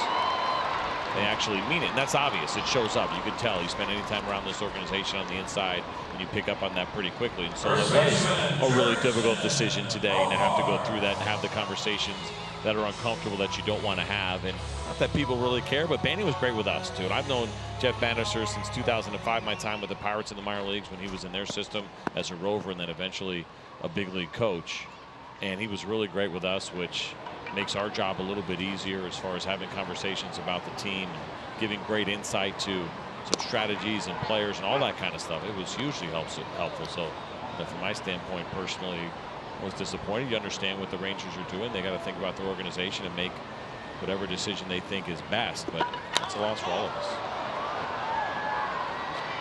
Oh, pop up out into short right field. Gamble thought maybe that was going to be handled by D. Gordon. And Profar gets to second base. The ball thrown away again and into the dugout. Little League homer. Jurickson Profar will go all the way around the bases on a pop-up into short right field. How about that? Well, you don't see that one every day. You definitely do not. I don't know. Listen, if Ben Gamble called that ball or not, but D. Gordon had a beat on that pop-up. He was going to catch it, and for whatever reason, he bailed out. Either he heard Ben Gamble, Gamble was calling him off, or he thought he heard something that he didn't hear. But you watch him here, he's going to have the season. Let's see if we can see Ben Gamble calling for it. We do not.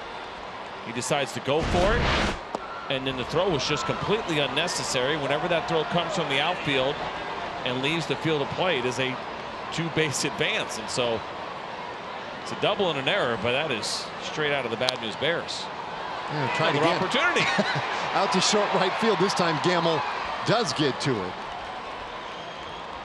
2 away. So yeah, there's the ball. And I mean, look at that. Look at the coaches just looking. They're like, Scott Service, I don't mean to laugh, but he knows exactly as that ball is rolling in the dugout that Jurickson Profar is going to be allowed to score. And he's thinking, you got to be kidding me. We just had a pop out to our second baseman. Like, no, yeah, nothing you can do as a coach. It's helpless. You're watching that ball roll in, and you're like, yeah, that's going to roll in the dugout. And that's going to be a Little League homer. Wow. Well, it's just a couple of days too late for our Little League broadcast, where we actually highlighted one of his great Little League home runs that went over the fence. This was this one stayed in the yard. Mazzara takes very high, 2-0. So 7-0 Rangers.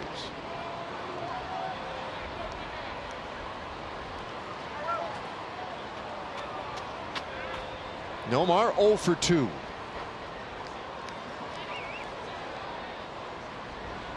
I didn't see Ben Gamble calling him off. Did you? I thought I did. Oh, you did? Yeah, I thought I saw him on that replay saying he had it. And then what he did was he looked down. He took his eyes off the ball for a moment to see if Gordon was going to get out of the way.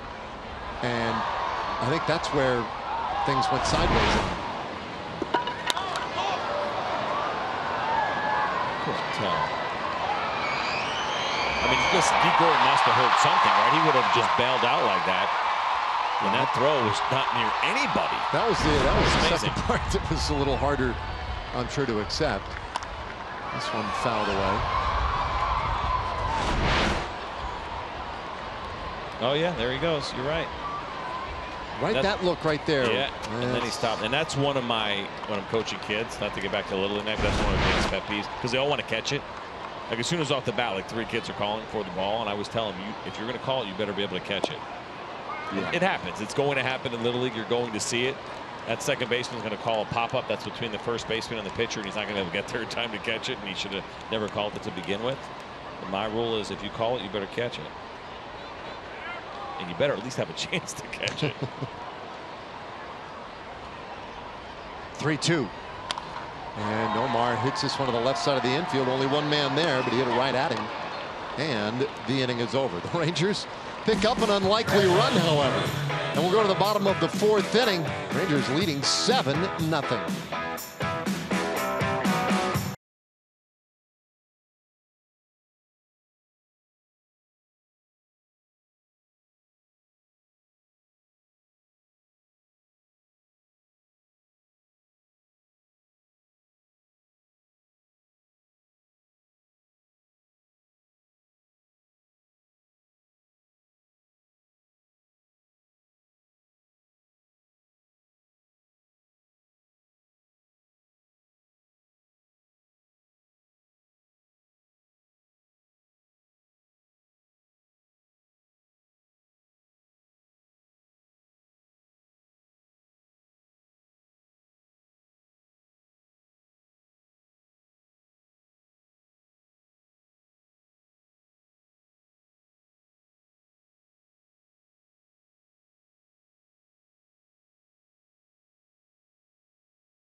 Where we stand, we have not been in contention for most of the season.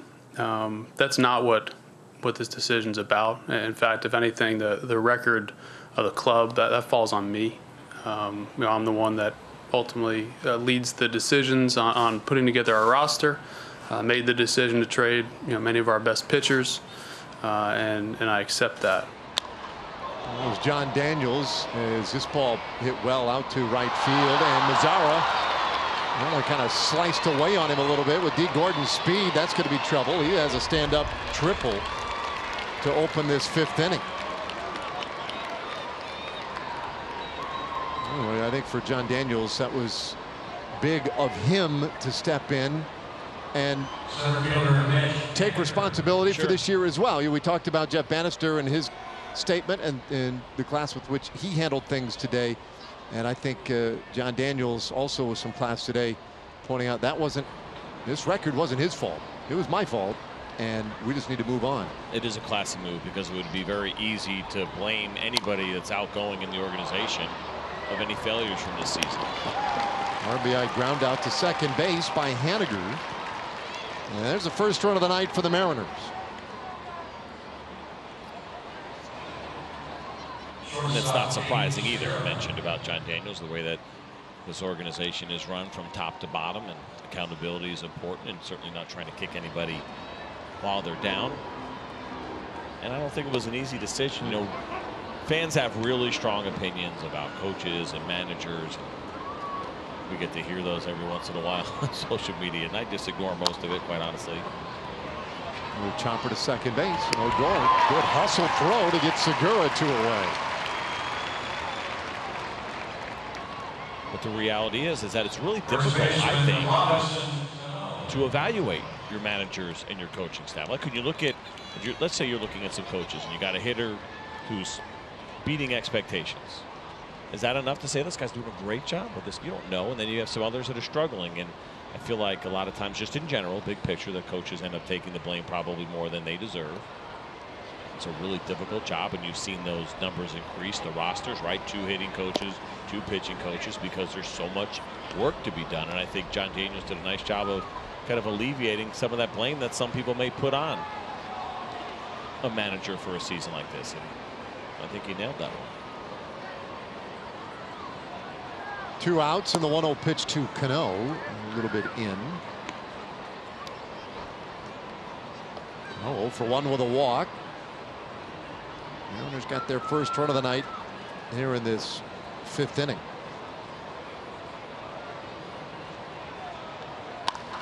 Well, that one down the left field line. It's 2-1.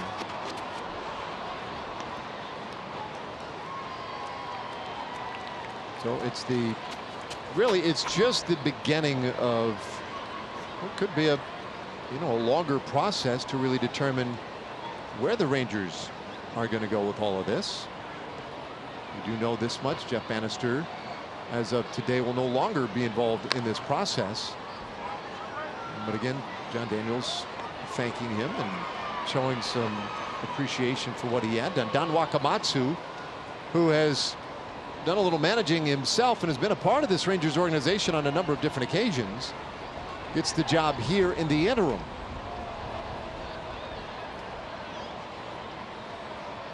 Two-two.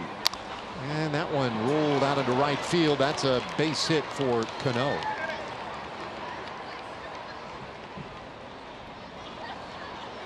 Wakamatsu managed for the Mariners, and it was just 20 games under 500 during his short stint with Seattle. But he has served on the staff for the Rangers for each of the last 3 full-time managers, and had those back-to-back World Series runs as a bench coach in Kansas City. A lot of success, a great career, great resume for Wakamatsu. And he was also asked about who would basically fill his role for the time being. He said Jason Wood tonight, AAA manager. We'll see if that continues. I don't think there's any final decisions that have been made in that regard. No, it wasn't real clear that we were going to play tonight. In fact, and that almost came through in the press conference today. I think there's some expectation on both sides that we might have just been rained out, but fortunately a lot of the bad stuff has avoided us tonight, and we've been able to play. But he said at the time, yeah, well, Woody tonight, and we'll see. We got to figure a lot of things out. High fly ball out into short right field. Mazzara with that long run, they're able to track it down, and the inning is over. Well, don't go anywhere. We're going to the bottom of the 5th inning. You don't want to miss it. Adrian Beltre has already driven in 5 runs tonight. He'll lead things off when we come back.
You only get one guess at who it is, and it is indeed Adrian Beltre. Opposite field home run for him. And then this little bloop base hit. They're driven a couple of more, and it has been a 5 RBI night for Adrian Beltre as he now steps in for his 3rd plate appearance here. It's the 5th inning. We need just one more RBI to tie his career high of 6. Let's see if we got an opportunity to do that before this game is over. A hole here, 0-2. That home run that he hit in the 1st inning is 14th of the season.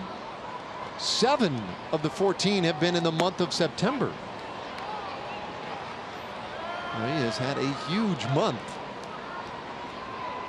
That's who you'd love to play that game, right? Well, if he was healthy all year, it's a 40 home run season. Tie again, 2-2. Our WinStar World Casino and Resort leaderboard.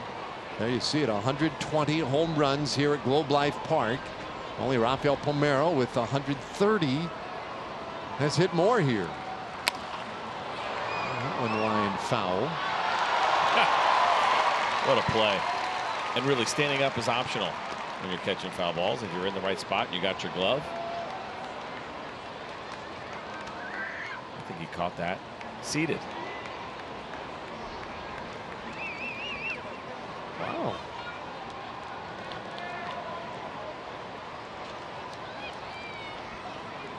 Two pitch. Getting the sense that wasn't their first foul ball. Kids are that willing to give away. Unless it's friends a couple of rows in front of them, maybe, or I don't know.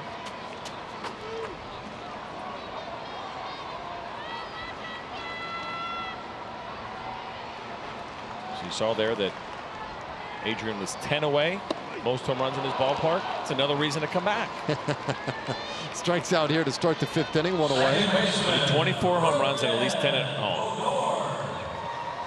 Right? Well, you can take your Rangers fandom to the next level and own a piece of the game. You can see how you can get everything from game-used baseballs to bases and a lot of autographed memorabilia. Check it out. TexasRangers.com/authentics. 1 out, and Odor takes up and in. Rugi 1 for 2.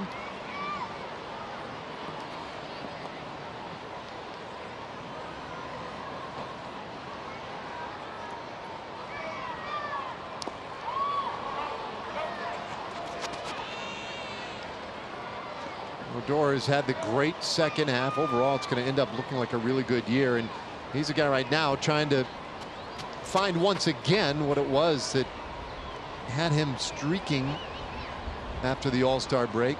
He has slowed down quite a bit lately. 1-2 the count.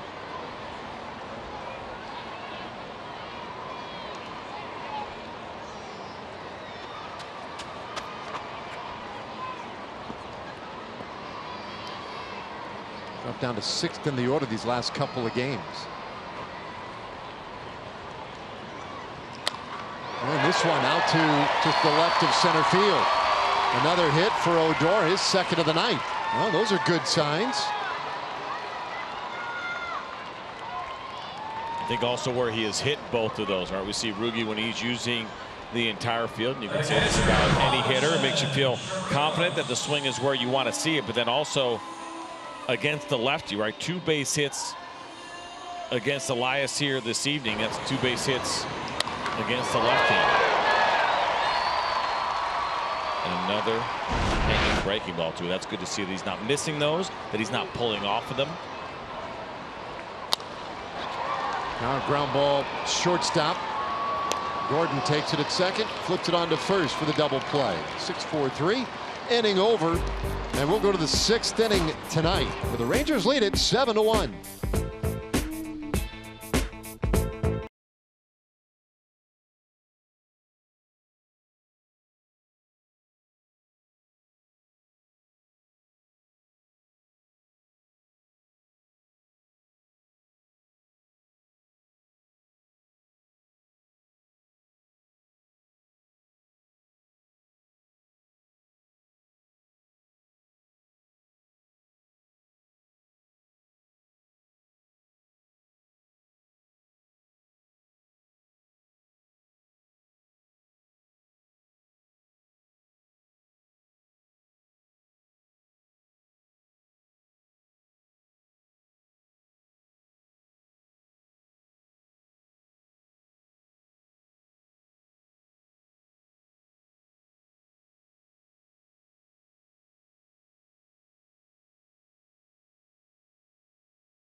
Visit your local GMC dealer today.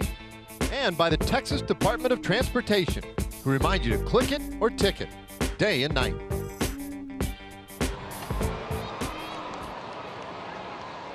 Well, we go to the 6th. 7-1 Rangers lead. Ariel Lorado getting some run support tonight.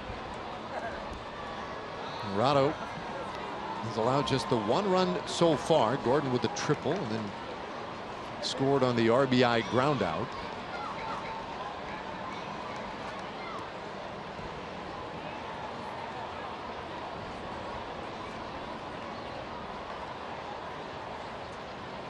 So the plan so far has really worked out well for the Rangers, and as we go through this opener, and I'm sure for a lot of fans, I think it's worth repeating kind of the conversation of why teams are doing this. So in the case of the Rangers, they bring in Gerardo to start at the 6th spot in the order, with the idea that if he can get deep into the game, he doesn't have to face the top part of the order 3rd time through. So currently right now facing Kyle Seager, he'll then face Denard Span next for the 3rd time in the game.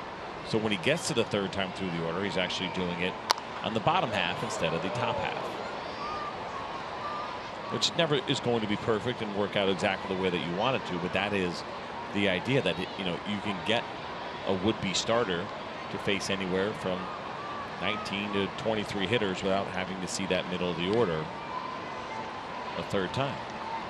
Put him in a better chance to succeed. Right, and instead of that point coming in the 5th inning, maybe you get to the 6th, and now most teams, I just feel like most teams feel like they have a 7, 8, 9 kind of rotation in their bullpen for handling the lead, and I think that's a big part of it. Is a line out to left field is out number 1. If you feel like you can get your starter by using an opener to help him there, get him through, let's say, 6 innings, well, most teams feel pretty good going 7, 8, 9.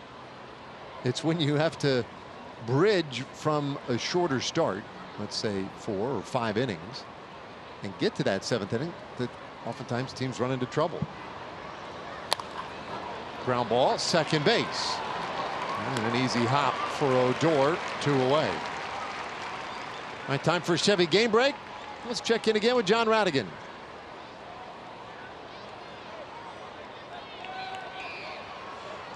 Right fielder, Manfred.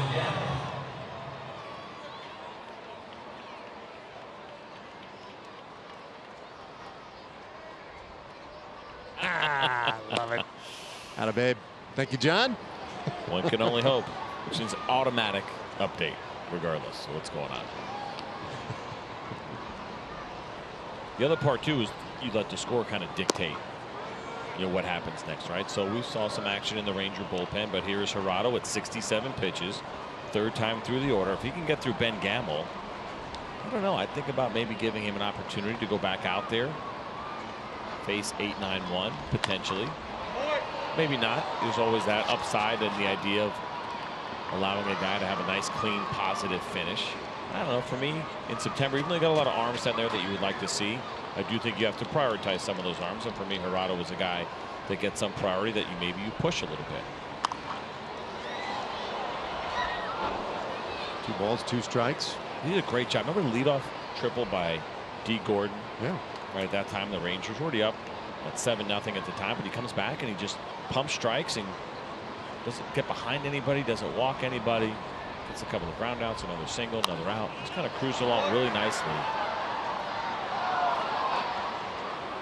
This is the good version, and we've seen it a couple of times. That great start that he had in Houston. A lot of fun to watch early on.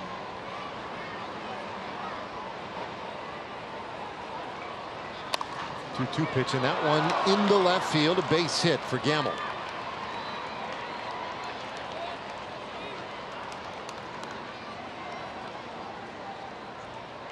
Well, what's for tonight is that they have such a large lead.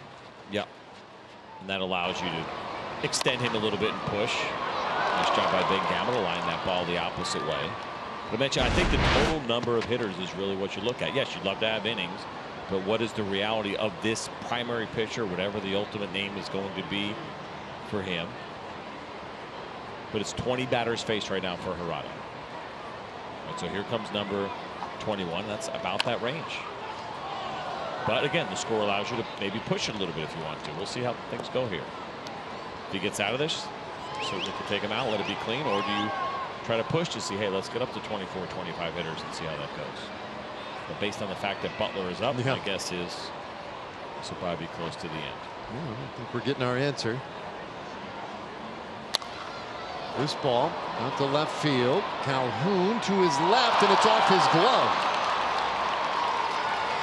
Gamble around third. He'll score. It's an RBI double for Zunino. I presume we'll have to wait and see. I don't know if you can give that a double or not. I think it'll go down as a double. We'll see. Willie Calhoun had a long way to go. And this would have been, I don't know, we'll call it probably a very good play to get there. We know he's still learning the outfield. We talked about that earlier. He got there, yeah, just in and out of the glove. He almost overran it a little bit.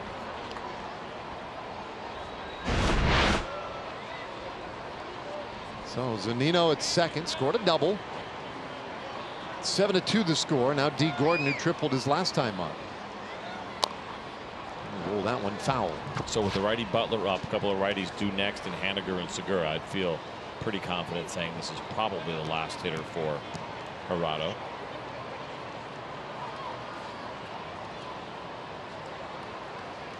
When you talk about taking a risk, feeling good about probably it being the last hitter. That's being definitive and really going out on the soft liner to short, and that will do it.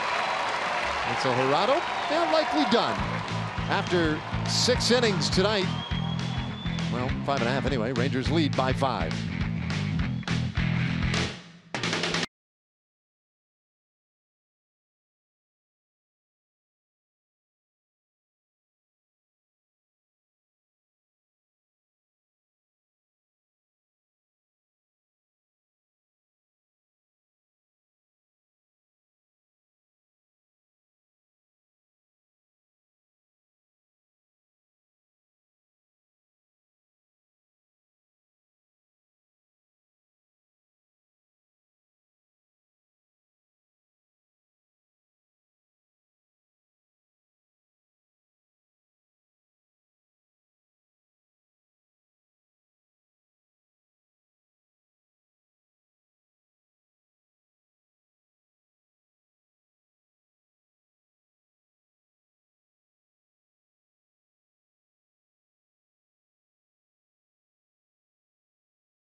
We remind you to click it or tick it day and night. All right, 7-2. Rangers with the lead, and they will bat here in the bottom of the 6th inning. And James Pazos will be the new pitcher for Seattle. Yeah, good numbers for him. This is a really tough lefty with some pretty good stuff. And for Pazos, the Rangers have seen him quite a bit. 94 miles an hour on the fastball. The slider is very good. That's been averaging 79, but he has struggled against lefties this year. I'd say struggled, but below average for him. 262. You'd expect those numbers to be a little bit lower. 240 against right-handers so far this season. 8.3 on the strikeout rate, and just a slightly above average ground ball rate at 47%.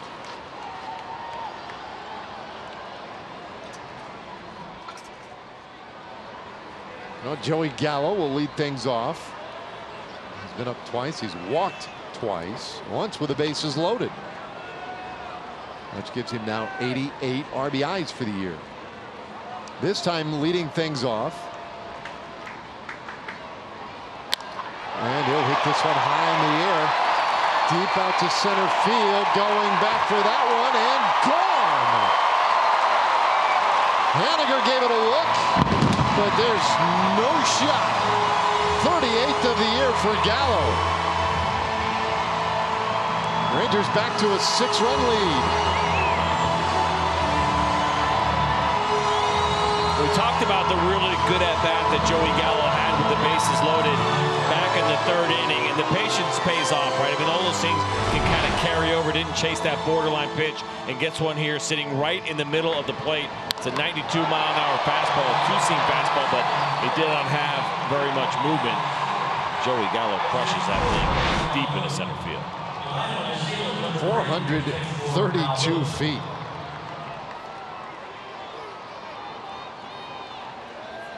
At an exit velocity 110 miles per hour, so a smash by Joey Gallo. Delano to Shields, pinch hitting here for Willie Calhoun, and he takes high.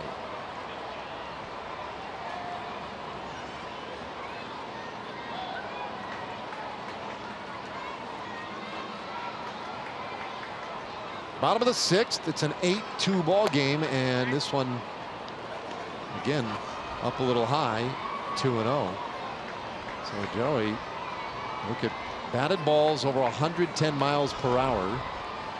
Joey with 37 of them now, 4th most in baseball.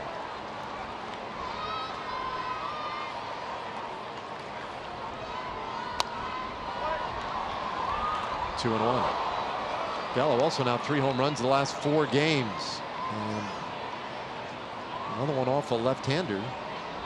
Continues to be a big story. He's had 15 off left-handed pitching.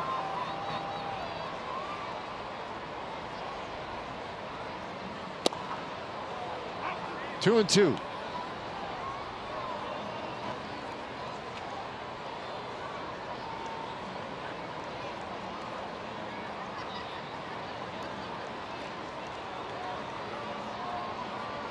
So to Shields this year, he's only pinch hit once. He's 0 for 1. He struck out too, right? I think it was a couple nights ago we saw that, if I'm not mistaken. He strikes out again here. Foul tip into the glove. 1 away.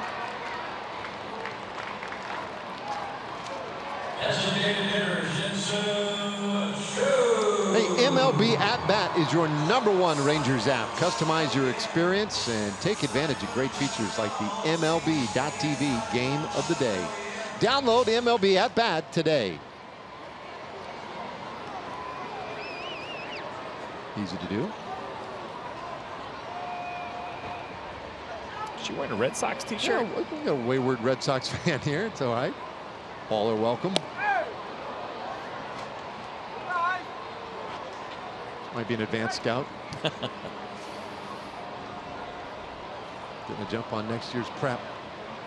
2-1 for 2. They're not going to be here till September. Oh, so significant jump. Yeah, we got to take into account the weather and all that. It's a ballpark play this time of year. Yes, maybe that's why, right? What's it going to be like the last week in September next year? 2019? Go there now. Scout it out. Oh, Mets fan. Poor thing. 2-0 pitch. And 2 bounces this one down to first base. Cano has it. And he'll feed Pazos. 2 away. Well, it's time for Built for Baseball, which is brought to you by T-Mobile. And we know that Jurickson Profar has proven to us this year he is very much built for baseball. You see him make this nice defensive play at first base. And then a Little League homer. It should have been a pop-out, but instead it turned into a double. And then it was the gift. It just kept on giving as that throw rolled all the way into the dugout, which allowed Jurickson Profar to advance 2 bases. And maybe not quite as fun as the home run that he hit in the Little League World Series, but fun nonetheless.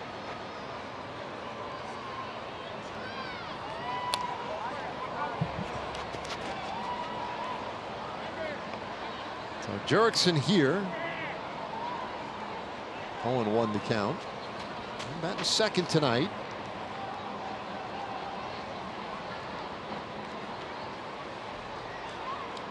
Inside the final 2 weeks of the season. Like the regular season will end next Sunday. The Rangers will wrap up the regular season in Seattle. So a lot of the Mariners here in these final 2 weeks. 7 of the last 10 games against Seattle. I think we'll be in for a temperature shock when we get to Seattle. I have a feeling it's How gonna was be it in the cold. Bay Area when you guys were up there? Is it? I mean, I feel like I haven't been chilly at a game since April. Yeah, it wasn't too bad. This one hit well out to left field and tracked down out there by Span. It was like upper 60s, but Elvis had the ear flaps down. That's right. Solo home run of the inning by Gallo. The Rangers lead it 8-2.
Go to the 7th inning, and about our Kubota power stats. Openers and primary pitchers in September for the Rangers. A marathon of innings and a 3.38 ERA. That has worked well. Well, it has, and I think another part of that too is the length that you get out, which really matters too. And for the most part, that's been very successful for the Rangers. The Shields stays in the game in center field, and Gallo slides over to left. Eddie Butler comes on here in the 7th.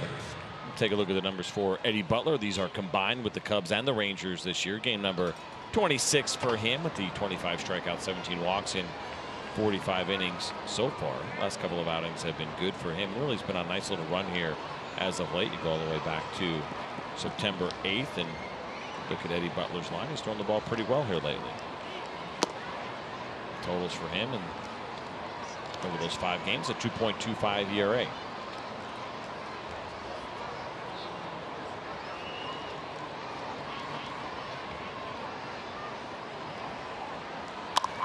This ball hit sharply by third and into left field. Haniger digs for second base, and he will be in there. A leadoff double in this 7th inning. Haniger's been on twice tonight now. You mentioned how good he has been in the leadoff spot. It's rare that you get multiple opportunities to actually lead off an inning. Good look at the 4-seam fastball grip, and not a bad pitch at all. Pretty well located down and in, but Haniger's able to hit it hard enough down the line, and Adrian Beltre's got no chance. And it's an easy leadoff double.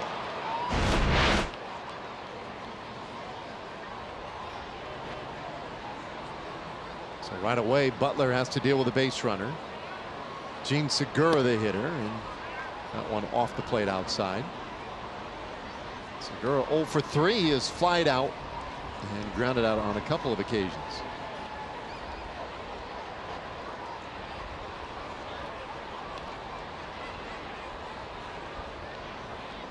That one in the dirt, goes to the backstop. Haniger moves to third base on the wild pitch.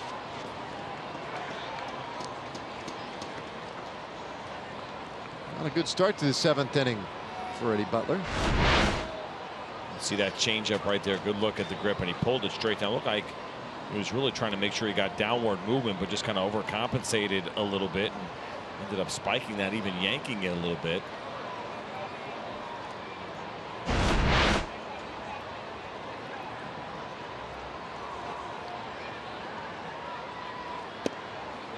Three and 0. Rangers up by 6. But Alex Claudio getting ready in that bullpen in a hurry. Depending on what happens here with Segura, who knows? We might see Claudio. Those 5 of the next 7 hitters are lefties. 3 and 1. Follow Andrew Simon on Twitter from StatCast. Pretty interesting guy. He's always got some. He doesn't tweet out a ton. He's got some really good information. But he just mentioned that Joey's home run, the 15 home runs against lefties this year. It's the first since Adam Dunn to have that many back in 2012. And we're talking a little bit about how there's a lot of similarities between the two as hitters, although Joey's the first to try to stay away from any comps as far as other players in the past. See it there, 15 home runs against left-handed pitchers. So as a lefty, of course, against lefties. He ties the team record that Rafael Palmeiro set back in, is that 2003? Yep. I did my best to help him in that category. Not that year, though. Palmeiro got me a couple times. Let's see what happened here with Robbie on this foul tip. So again, the follow through. Oh, well, I don't think he didn't foul tip that, did he? It looked like he hit that ball. He may not have. It was treated as a foul tip. Yeah. Which only helped the Rangers.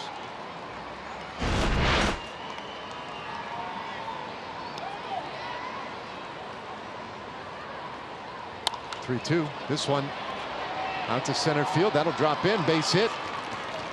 And Haniger in from third base. A double, an RBI single.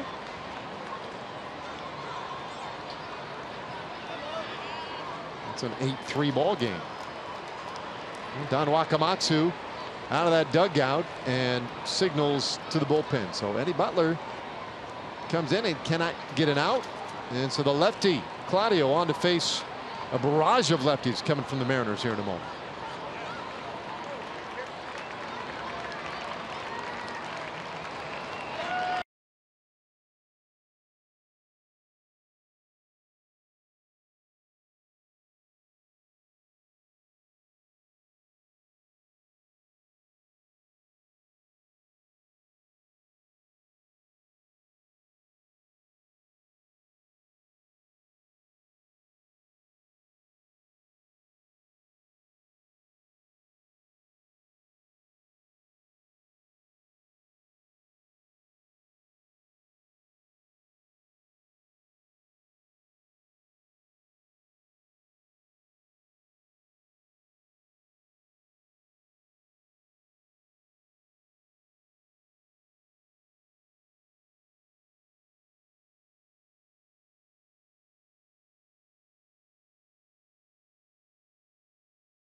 Put your popcorn hat on anyway.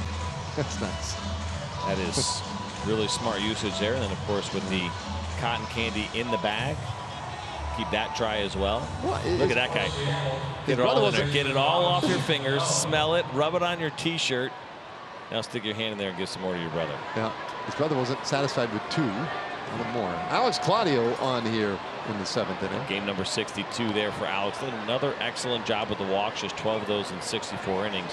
He's been good over his last 6. Just 1 run allowed over that time. 5 strikeouts and a couple of walks. So Alex has been throwing the ball well here lately.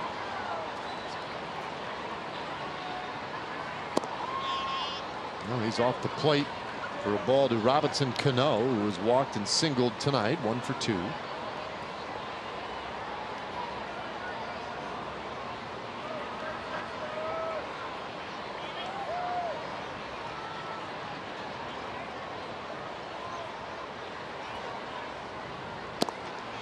one floats just off the plate again. 2-0.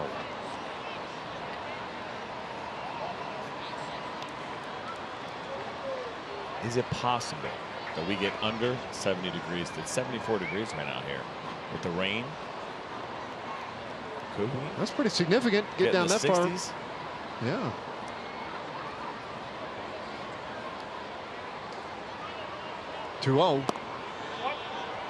That's a strike. Well, this game was in peril today, most of the day, and all sorts of really harrowing weather predictions about the rain tonight and whether we'd ever even throw a pitch. As we play here in the 7th now, and really been undisturbed tonight. It's like a rumor mill around here, right? At the press box level when there's rain. What'd you hear? Who'd you hear it from, right? Oh, it's going to be a regular doubleheader tomorrow. It's going to start at 3, right? All it's not going to be a split and all this stuff that goes around and around. And it's worse than MLB trade rumors up here. 2-1.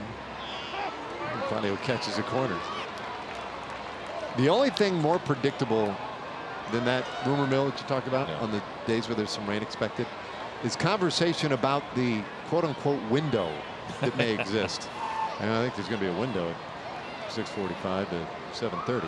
It's always a window that might allow us to get a little bit in. 2-2. And this ball out to right field. That will drop in for a base hit. Segura to second, Cano at first.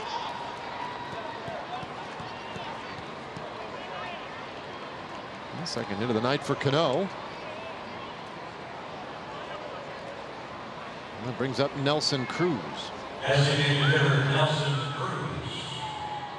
Cruz, the only right-hander among the first 5 hitters that Claudio could potentially see this inning, or at least in the lineup.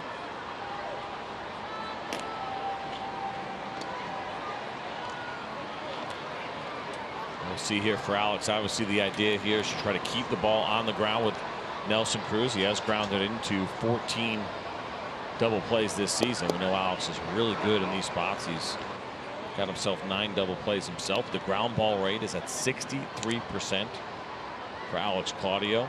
That is nearly 20% above league average. He needs one right here. He had a lot of opportunities to face Cruz. Low, 1-1. Cruz 2 for 4 against him.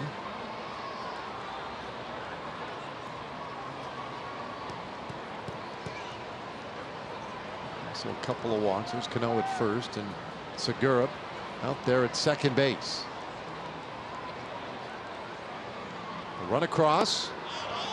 Still nobody out. 2-1.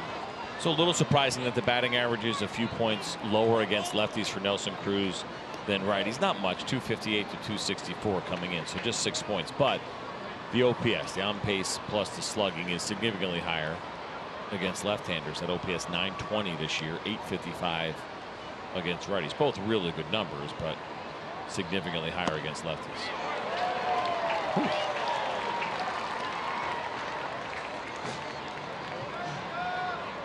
He took that big swing on that changeup and ended up swinging right through it. And that little bit of rain, that bat came flying out of his hand. I don't know if it's because of the rain or just because of how hard he swung.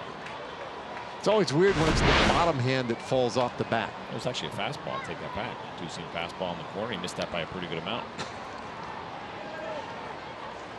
Decent way to hurt yourself. 2 balls, 2 strikes.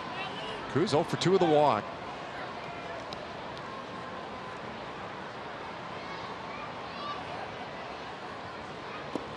It's a full count. The changeup's been cutting a little bit tonight so far for Alex. We've seen a couple of those that have gone in. And as much as we talk about Jose Leclerc, who does that intentionally, I don't think Alex wants to necessarily cut that changeup into a right-hander like Cruz. The better version is the one that kind of tumbles and even fades away a little bit to righties. There's Jose.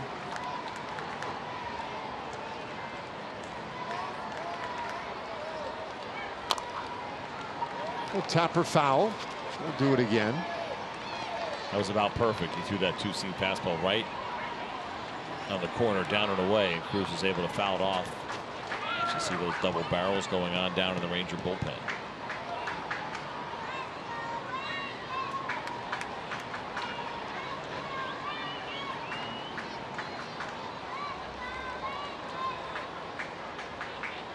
Seventh pitch of the at-bat. And a bouncer third base. Beltre to second. Odor on to first. Double play. There's a little lift for Alex Claudio. 5-4 to 3. And there are two gone. Great back-to-back execution from the lefty Alex Claudio, going up against a really tough righty. First it was the fastball. That time it was the changeup right at the bottom of the zone, outer third. It was a hard hit ground ball, but the Rangers have been so good at turning these double plays, especially with a guy like Cruz running. That's a nice job all the way around. And for the Rangers now, it is double play number 156 turned on the season. Brings just a little more rain with it. It's Kyle Seager. He will foul off. Strike one. Seager 0 for 3. I wonder how many times he's seen a changeup up and in from a lefty this year. That pitch was up and in and off the plate, and he still swung at it. He's probably laughing about it a little bit as he has struggled mightily. You see the numbers against Alex Claudio, 1 for 12.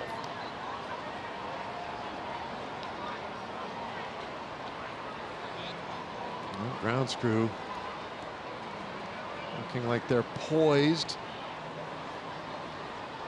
This will be interesting. 2 out here with the 7th inning. Segura at third. And that one way inside. It's 1-1.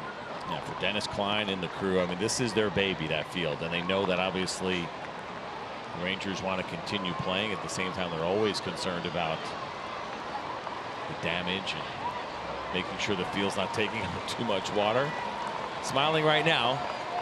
For now, we'll see how long that lasts if this rain continues to pick up. No strike 2. And I wonder if they'll be just a tad more careful with a game plan tomorrow and a lot more rain coming. Well, they're not going to quite get through this top of the 7th with a count of ball and 2 strikes. Now Dennis Klein and company going to have to cover the field. So the umpiring crew pulls him off the field. Rangers with the 5-run lead. And here comes the chart.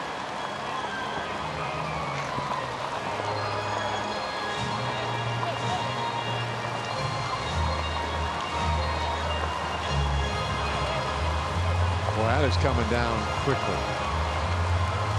And that was probably a pretty good call right there on the part of Larry Vanover to get him off in a hurry. On the one hand, you're thinking, well, yeah, I'd like to get that final out of the inning. On the other hand, 1 strike away, too. Yeah, I mean. But you probably shouldn't do that as an umpire, right? I mean, that's the thing. You sit there, we're watching, you might be watching, let's try to get that last out, but